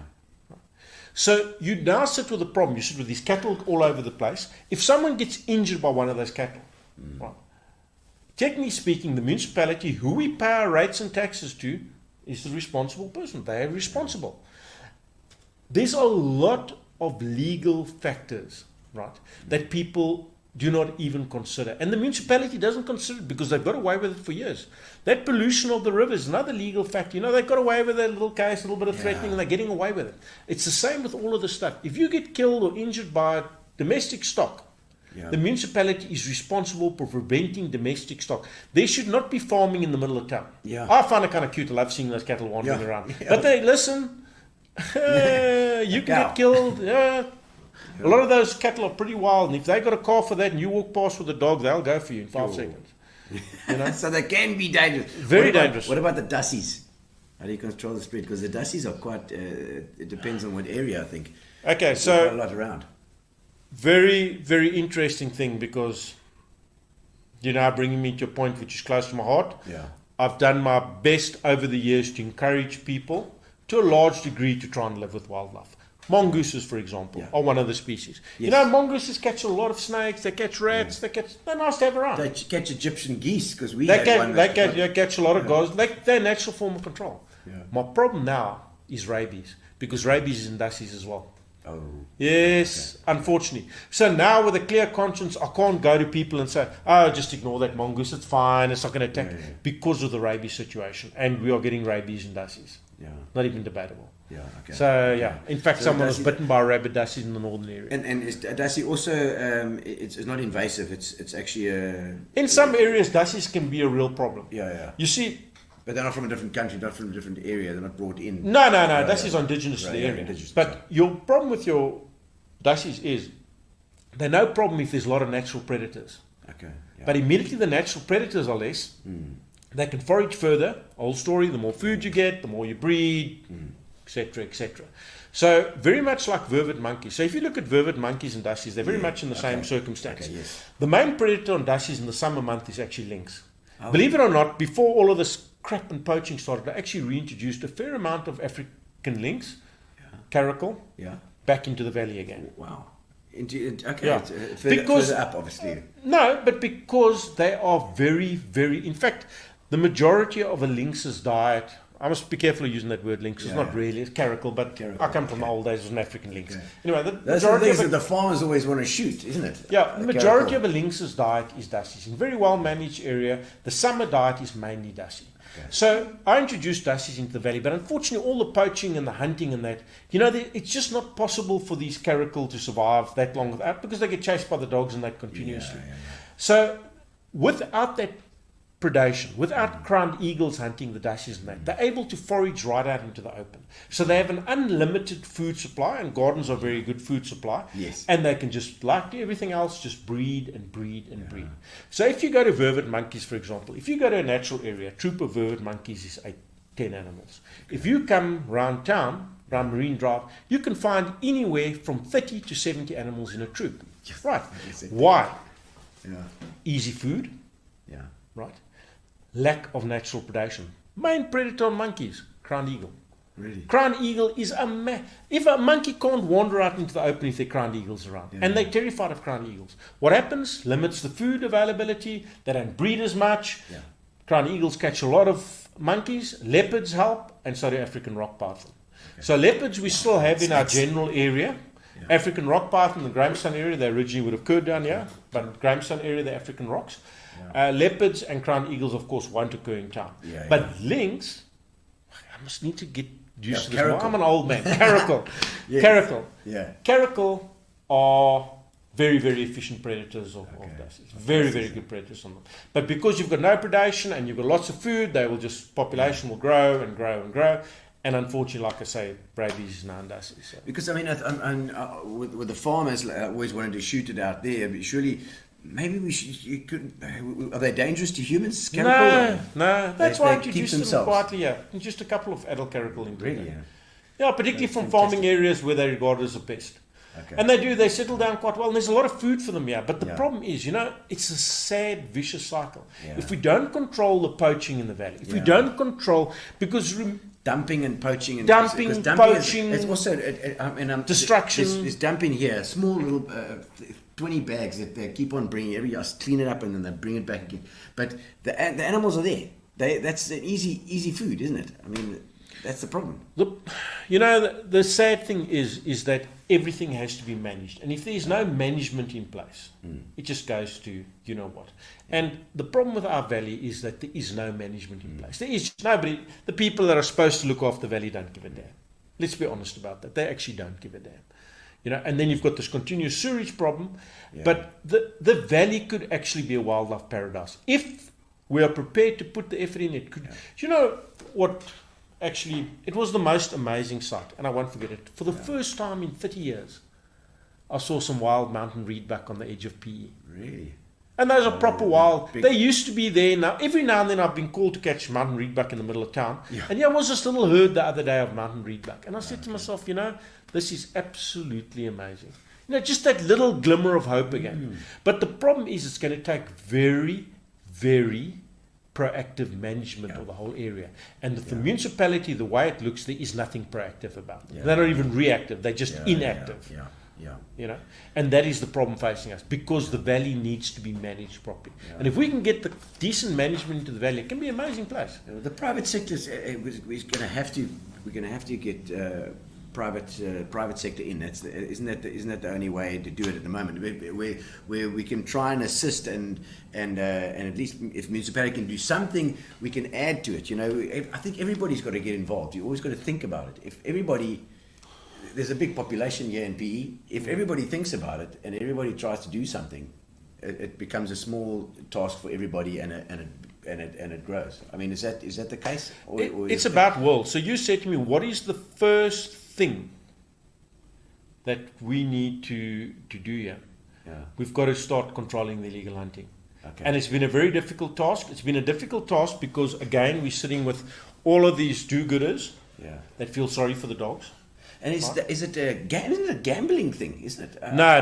It's not that kind of thing. What has happened is that during COVID, because everything went quiet, these guys got into a rut of just coming through warmer into the valley and poaching. They poached right through the day, right into the night. They just poached up and down. So they got into that rut. Right. I had a run-in with them about 2 years ago, and we managed to get 16 dogs. which we took to the Euthanatic SPCA, and the late Kevin Brown euthanized them all. Yeah. And what was very interesting is all of those dogs were vaccinated, inoculated, and spayed. So they're all dogs that have been done by animal welfare agencies, which are now healthy and in good health, etc., and have even been fed by them, which have been used for the hunting. Yeah. So, and Kevin actually said to me, you see, these are all these animal welfare agencies dogs. Yeah. The problem is that the municipality has to do something about the dogs. Yeah. The dogs are the great. At the moment, dogs and sewerage are the greatest threat to the valley because it is uncontrolled, and you will have very little wildlife if you've got people literally daily coming through with big packs of dogs. Mm-hmm. There's no ways. Yeah. You can't have wildlife. The odd things will survive. Tortoises. I mean, you don't see tortoises around anymore. The odd things will survive. You'll have a couple of dussies because they live in the krantz. It's a lot more difficult to get at. But all of your game species, your small mammals, your caracal, your genets and stuff, ultimately get killed by those dogs. And it used to be little monitors here, little... listen, I've seen them go out carrying monitors on their backs. They kill them as well. Really? Yes, very sought after. Oh, man, unbelievable. What are the local extinct species? Is there anything that's gone? Right, so let me go through all of the stuff. Right, so first of all, you're looking at grass owl. Yeah. Grass owl. Yeah. Marsh owl. Mm-hmm. Right. Secretary bird. Wow. Marshall eagle. Yeah. I have to go through them carefully, mate. Okay. Yeah. Common reedbuck. Yeah. Right, so I'm looking at the species over the last 40, 50 years that originally occurred in this area. Okay. You would have had Oribi here as well within the city. They occurred up to Mossel Bay in 1960, so by the 70s they were wiped out in the Bettelsdorf and Stadens area. Okay. Right. Red-breasted sparrowhawk or rufous-breasted sparrow. Again, the name changed all the time. Rufous-breasted sparrowhawks are gone. Okay, I'm just going through all of the stuff in the back of my mind. There's one or two other species. I think I've said marsh owl, eh? Yeah. Marsh owls are gone. Well, now, interestingly enough, and this you could take either way. So I would get at least 2 or 3 marshal eagles in from the greater PE area every single year for rehabilitation. They're either connected with power lines, young birds, etc., etc. Now I might get 1 every 10 years. Wow. That's how bad the situation is. Secretary birds, I would get 3, 4 a year. Unfortunately, you know what's happened to secretary birds? Yeah. Secretary birds are now critically endangered. But the problem is, so they breed... The white ones. The big guys that eat the snakes. Okay, yeah. Okay.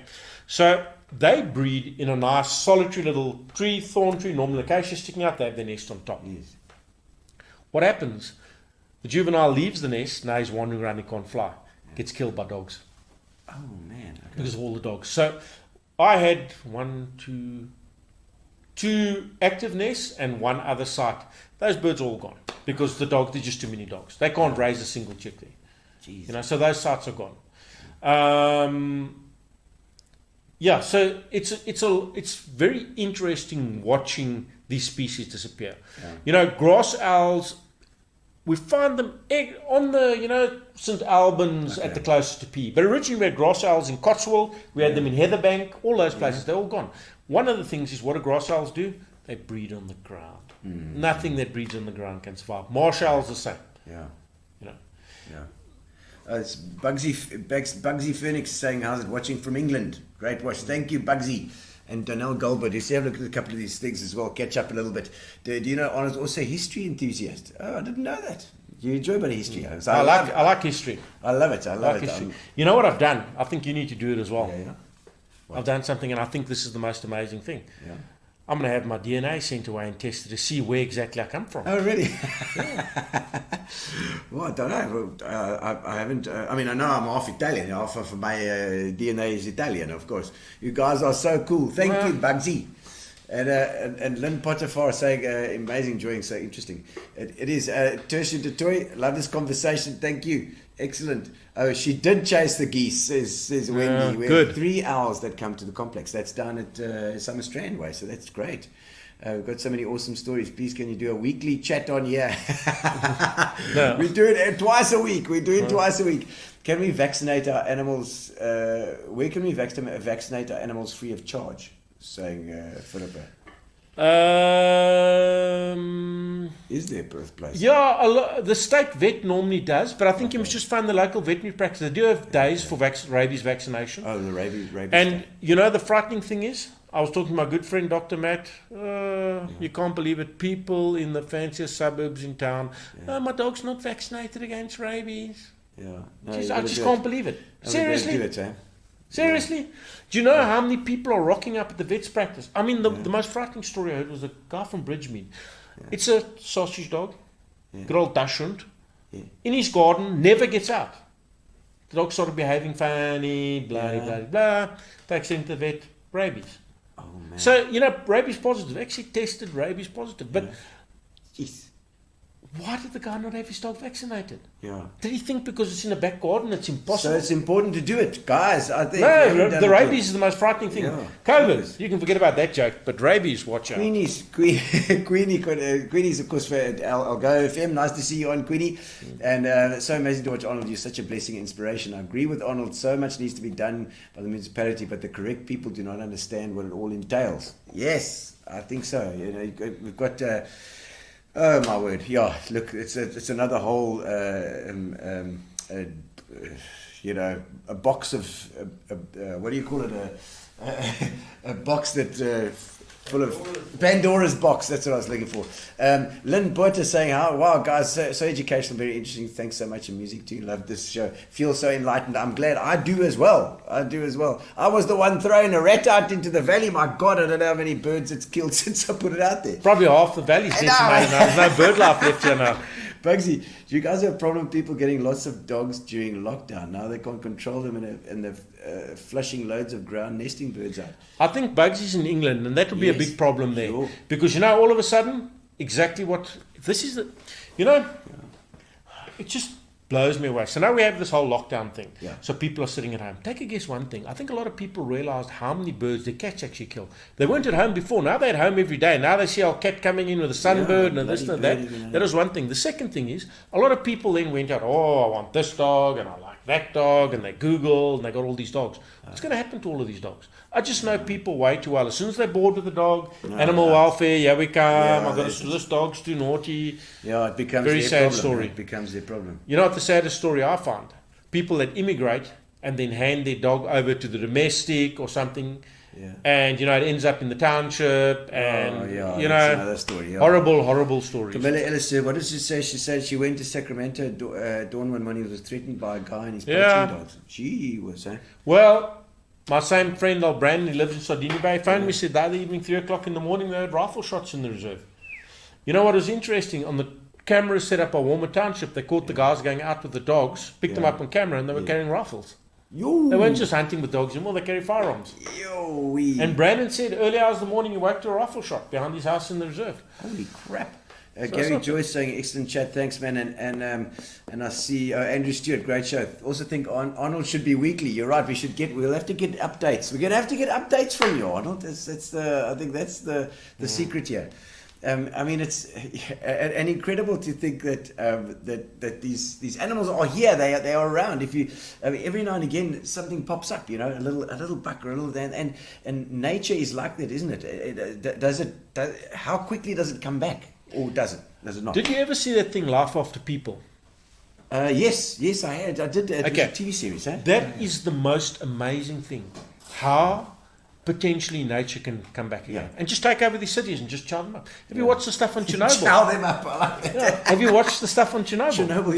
Have you seen how the wildlife's come back? Yeah. It's just all come back. And it's a wildlife paradise. And a lot of these things are saying, oh, these things should have radioactive. Yeah. And they're there and they're doing their job. Now, unfortunately, Putin and all his friends are clapping it out there. So it's very sad. But I mean, Chernobyl's an amazing story of wildlife just coming back under these circumstances. So wildlife can recover.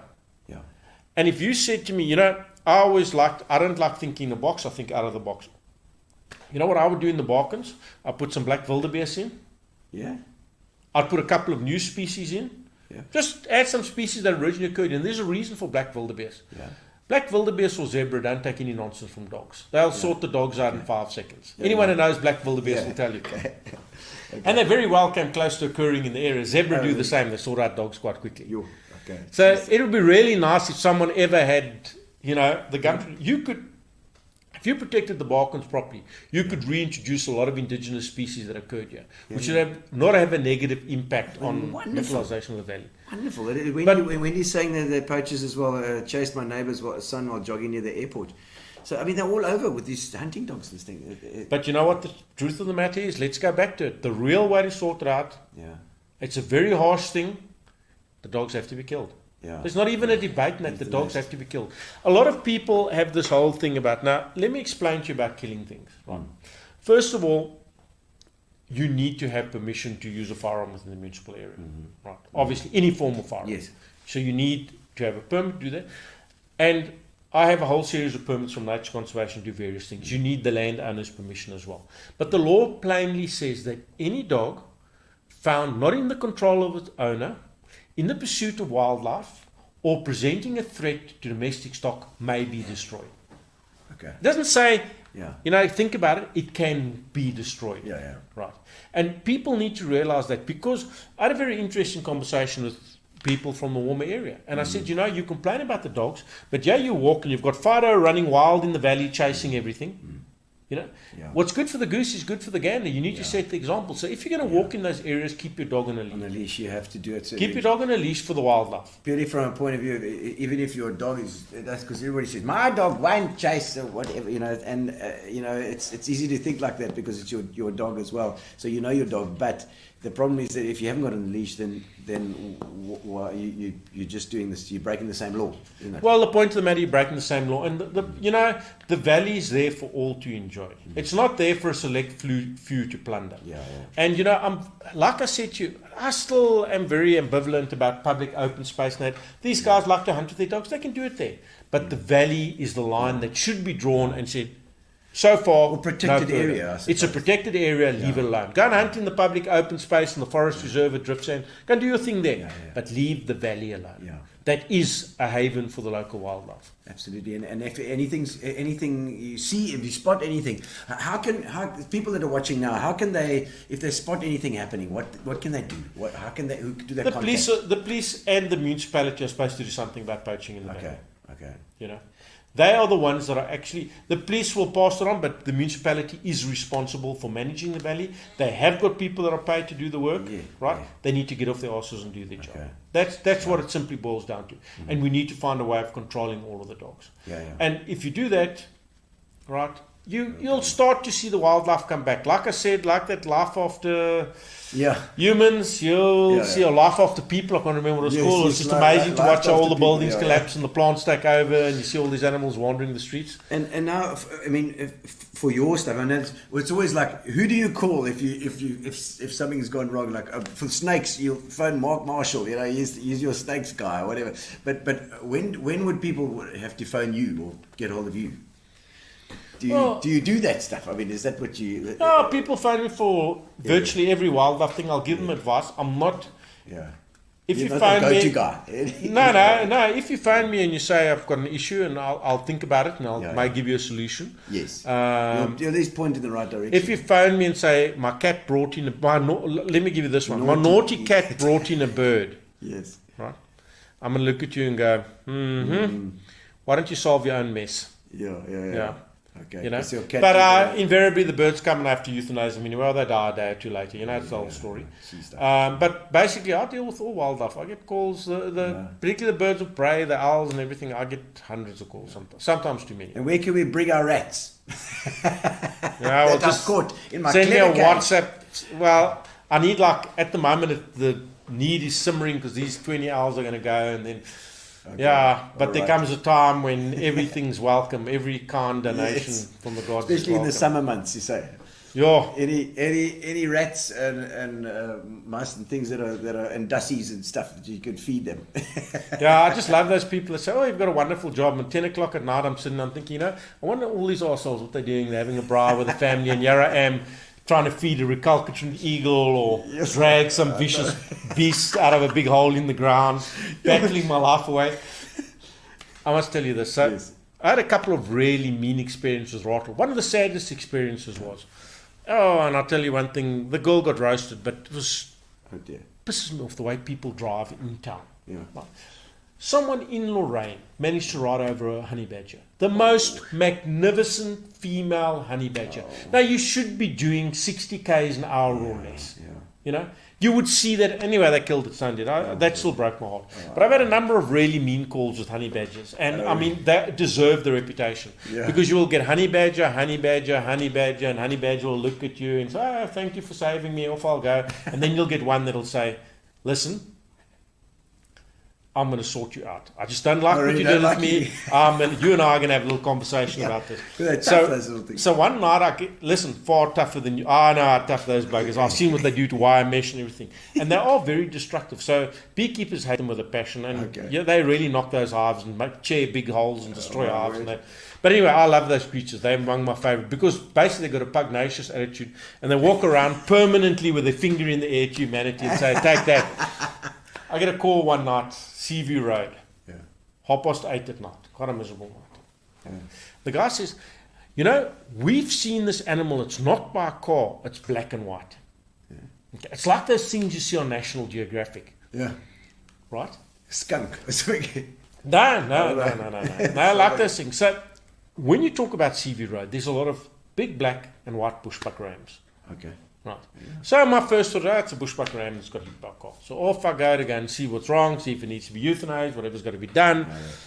I get there and I see the people, they said they'll wait for me, and I see they're standing on the back of the bucky. Yeah. And they're peering over the road. Now it's pitch dark, right? So I stop, I say, where is this animal? And they point like that over the road from safe distance.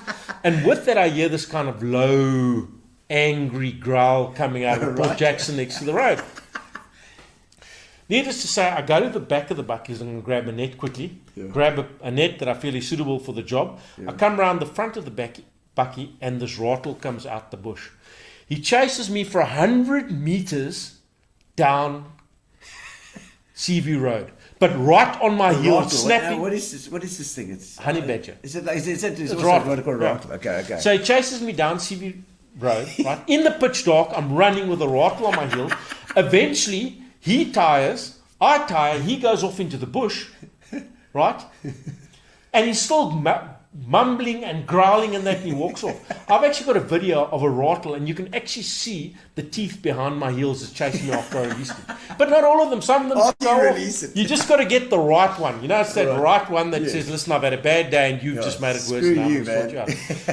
Then, next to my rattle stories is a story that fortunately I have an eyewitness who was sitting next to me, right next to me. We're driving down Chelsea Road, just on dusk. Yeah.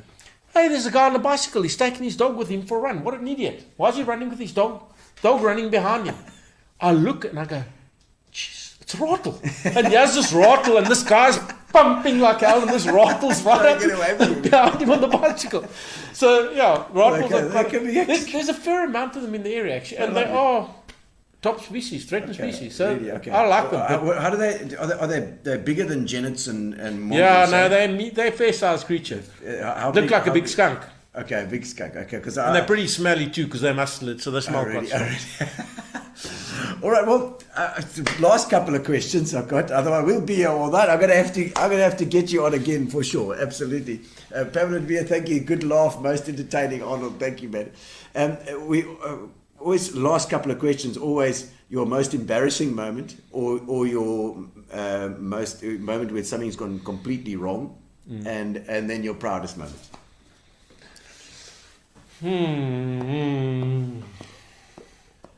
I know it's a tough one to just quickly spring on you at the end. Okay, it was not embarrassing, but it was quite funny. It happened during my conservation career. Yes. So I get called to the Holy Rosie Convent. Oh, yes. Now, yes, there's a big... It's Philippa's school. That's where my wife runs her school from now. Okay. There's a big male baboon, and he's been terrorizing the city for days. Holy moly. Right, so he's in the school grounds. Okay. Right. So my boss's instructions are, Arnold, he's got to go. Shoot it. Yeah, he's a danger, he's got to go. Go and do your job. Yeah. So I get to the convent. Now, you know all those nuns, mothers, superiors that phone me? Oh, yes. Yeah. Bless you, my son. Bless you, my son, etc. That kind of stuff. Name of the Father, Son, and Holy Spirit. So now the whole thing is, right, that I need. Oh wait, I've got an even greater. You're going to love this one. But I've got an even better one. Okay, so the whole thing is that I need to do this without disturbing the children. Yes. Blah blah blah. Or the nuns. So. And you know, when you're a young guy and your boss has told you what you got to do, you're very careful. In those days, we had respect for the chief. You know, he told you what to do and you did it properly. So I haul a semi-auto shotgun out, jack some shells into it, right? And I'm now sneaking past the school buildings. The shotgun. Because, but I'm trying to sneak with the shotgun, right? Yeah. So I've got it against my side and I'm sneaking, and the next thing a window pops open and Mother Superior pops out. Yes. Now what can I do? Yeah. Right, so just be blunt. Yeah. And she looks at me and says, "Oh, you here for the baboon, my boy?" What you I said, doing? Yes, I'm here for the baboon. He says, "Oh, I see you're going to dart it." Now meanwhile I've got this whole handful of shotgun shells. The shotgun full of 12 gauge. Buckshot. So I said, "Yeah, buckshot." I said, "Yeah, I'm gonna dart it." But now I'm starting to get a bit, you know. Now I can see already. Oh, the boss is going to have people phoning and saying they witnessed this bloody action. Anyway, I said, but they're very dangerous when they darted, right? Yes. So just keep the kids inside and keep everyone inside. Needless, I go and there's the poor old baboon sitting in the top of a pine tree, and he's watching me. I'm watching him. We have a brief moment where our eyes cross, and I shoot him stone dead. Drops out the tree, boom, on the ground. Okay. Now, I've got to get the dead baboon down the alley, right? Past all the classrooms, back to my vehicle without anyone seeing. I've got nothing to carry the baboon. I've got a shotgun and a dead baboon. Now, how do you get that back to the vehicle? So, I thought about it, okay, well, pick up the baboon nicely, like a baby. Picked up the baboon nicely in my arms. Yes. Shotgun across here, now I'm walking. And I can feel the sweat running down the back of my neck because I don't want to offend people and have them phone the boss. I'm going to curse. And I've got the stone dead baboon with his head lolling. And I can feel the blood running down the inside of my shirt. My word. I kid you not, I get halfway, the window opens, and I look left and I look right, and there's just kids' faces stuck against the window or watching, and the Mother Superior. And she says, "Oh, you've darted him." I said, "Yes, keep quiet, he's sleeping. He'll wake up, just keep quiet." And I promise you I was rigid as I can. I was absolutely rigid carrying that baboon down the alley. And every window there were kids peering at me like this. And I could feel the blood running down the front. Anyway, I got it to the vehicle and there was never anything said about it. Obviously he darted. And she did phone a couple of hours later. I said, "No, he's come around, he's fine, he's gone again." It's all right, the Catholics can handle a bit of blood. Okay, here's an even worse one. I get called 3 years ago. Sunday afternoon, Helenvale. Yeah. Right? Okay. I'm telling you, we're talking gangster paradise now. Okay. There's a monkey trapped in a tree in a schoolyard. Let me tell you, you have no idea. Drugs and alcohol really make them go wild. Okay. So these guys are tossing rocks at the monkey. But you've got people standing on one side of the tree, people standing on the other side of the tree. And the rocks are going, bricks and rocks are going left and right, over the top. They're really hitting. And of course, when someone gets hit on that side, then they, instead of throwing the rocks at the monkey, they start throwing rocks at each other. Now imagine this, You've got hundreds of drunk people.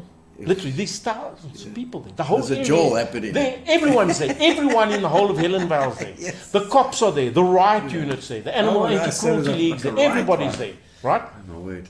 And the monkey in the middle of this. And the monkey sitting in the top of the tree. There's no hope for catching him, etc., etc. It's just there's only one way the monkey's got to go, but he needs to go so he doesn't get mauled and injured, because they really do. If they get a hold of it, they maul them. Okay. Anyway, so the monkey's in the top of the tree. So I take my trusty silence .22 out against my chest. Now I've got to go. And listen, the police actually have to clear the way, because they are going ballistic. Yeah. There's just no control on them. They're almost uncontrolled. And the stones are flying and the bottles are flying, and it's just going wilder and wilder. So I get my way through the crowd with the police's help. Now I get into the school grounds. First you got to lock the gate, go in. Now when I start walking, I just hear this chanting behind me. Sniper, sniper, sniper. Sniper. So the whole lot are just chanting. Sniper. Sniper, sniper. So now I get into the school grounds. They must know, hey, this is not something I get paid for. This is I've got to do a favour. Animal Anti-Cruelty League said this animal's going to be badly injured. You need to do what's got to be done here. Okay. Get inside. So the kind lady from Animal Anti-Cruelty League comes and says, you know, Arnold, these kids see so much violence.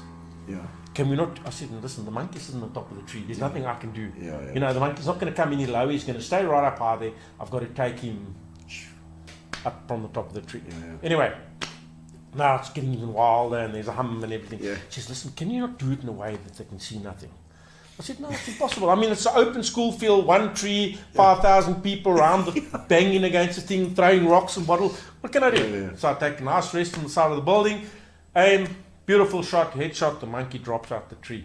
Yeah. Hits the ground, but as it starts falling, you just hear this crowd chanting, skid on dat sy kop, bar, skid on dat sy kop. The whole lot of them are chanting. These little children are all chanting it. Obviously, the way they brought up in the game. It was frightening. It was a frightening indictment on the area and the people. And you have to have sympathy in that kind of environment. I mean, how did those children get brought up? And that's what they're all saying. You know, forget these children are not used to violence. The whole lot was singing and chanting that one. You know, and there we go back to all the church people and the Catholics and the whatever nuns and mother and what is her name, the nun that was doing work in that area as well. You know, back to the people that are going to try and stop the poverty, try and stop the thing, and that's when you have to step back and try and look at the big picture. You know, I mean, I go into those areas quite often for wildlife issues and that, and it is.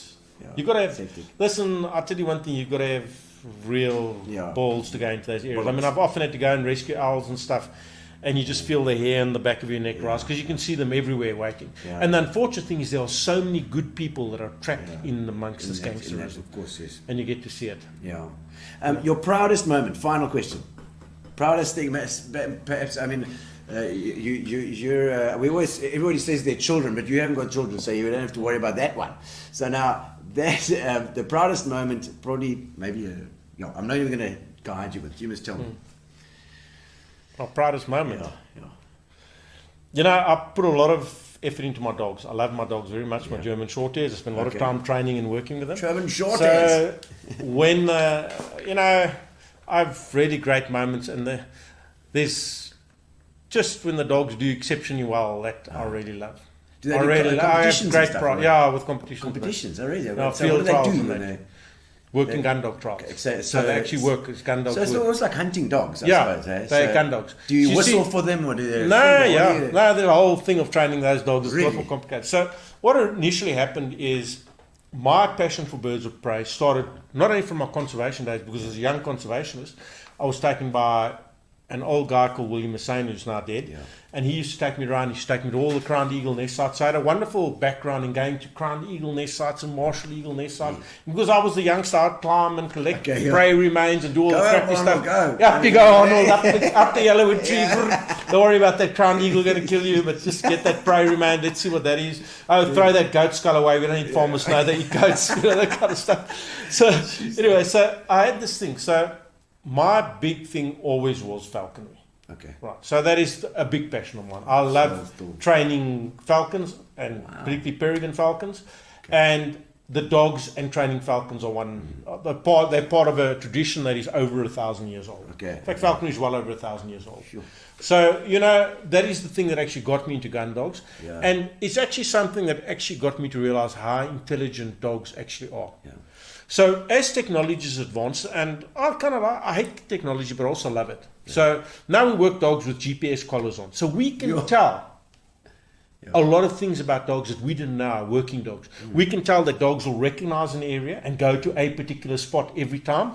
And you can bring it back a year later and put that dog down, and you can watch on your GPS and you can compare the pattern from a year, and we'll go straight to that spot where it found something. Yeah. You know, so those are the kind of things that make me tick. So in my spare time, peregrine falcon, dogs. So that's your real passion there going on. I mean, there is nothing in this world that compares to a set of pointers on point and a covey of partridge and a peregrine falcon up Yep, peregrine falcon, 700 foot above you, waiting for the flush of a partridge. Do they watch that bird as well? Well, you know, it's quite interesting with the falcons. They love the dogs. So and they develop a very strong, and it's something that's come through a long time. So all of your working gun dogs, your bird dogs and that, have a very close affinity with falcons and falconry. Yeah. So the falcons bond to a certain dog. Yeah. And I had an old bitch called Storm, but she was the most brilliant bird finder of the lot. Old German short-hair bitch, and I loved her to death. She probably, you know, it's a dog that I'll still get a tear in my eye when I think of old Storm. But, so, one of my favorite, and I give my birds all the same name, Hawk. I just call them Hawk. It's just simpler. Let's go Hawk. So, she knew that wherever Storm was on point, there'd always be birds, and she'd get success with Storm. So she'd mount up, and the first thing, when you take the hood off and you unleash her, now she's going to mount. The first thing she'd do is she'd actually look for Storm. Oh, really? And then as soon as she saw where Storm was on point, then she'd go. And she'd up, and then she'd wait over Storm. Oh, and my command for my dogs is good dogs, and the dogs go in and they flush, the partridge are up, and the hawk has its chance. And quite often they miss, they don't catch every single time. And we go home and we laugh because the partridge was too clever, and the old wily partridge get away, and sometimes they have great success.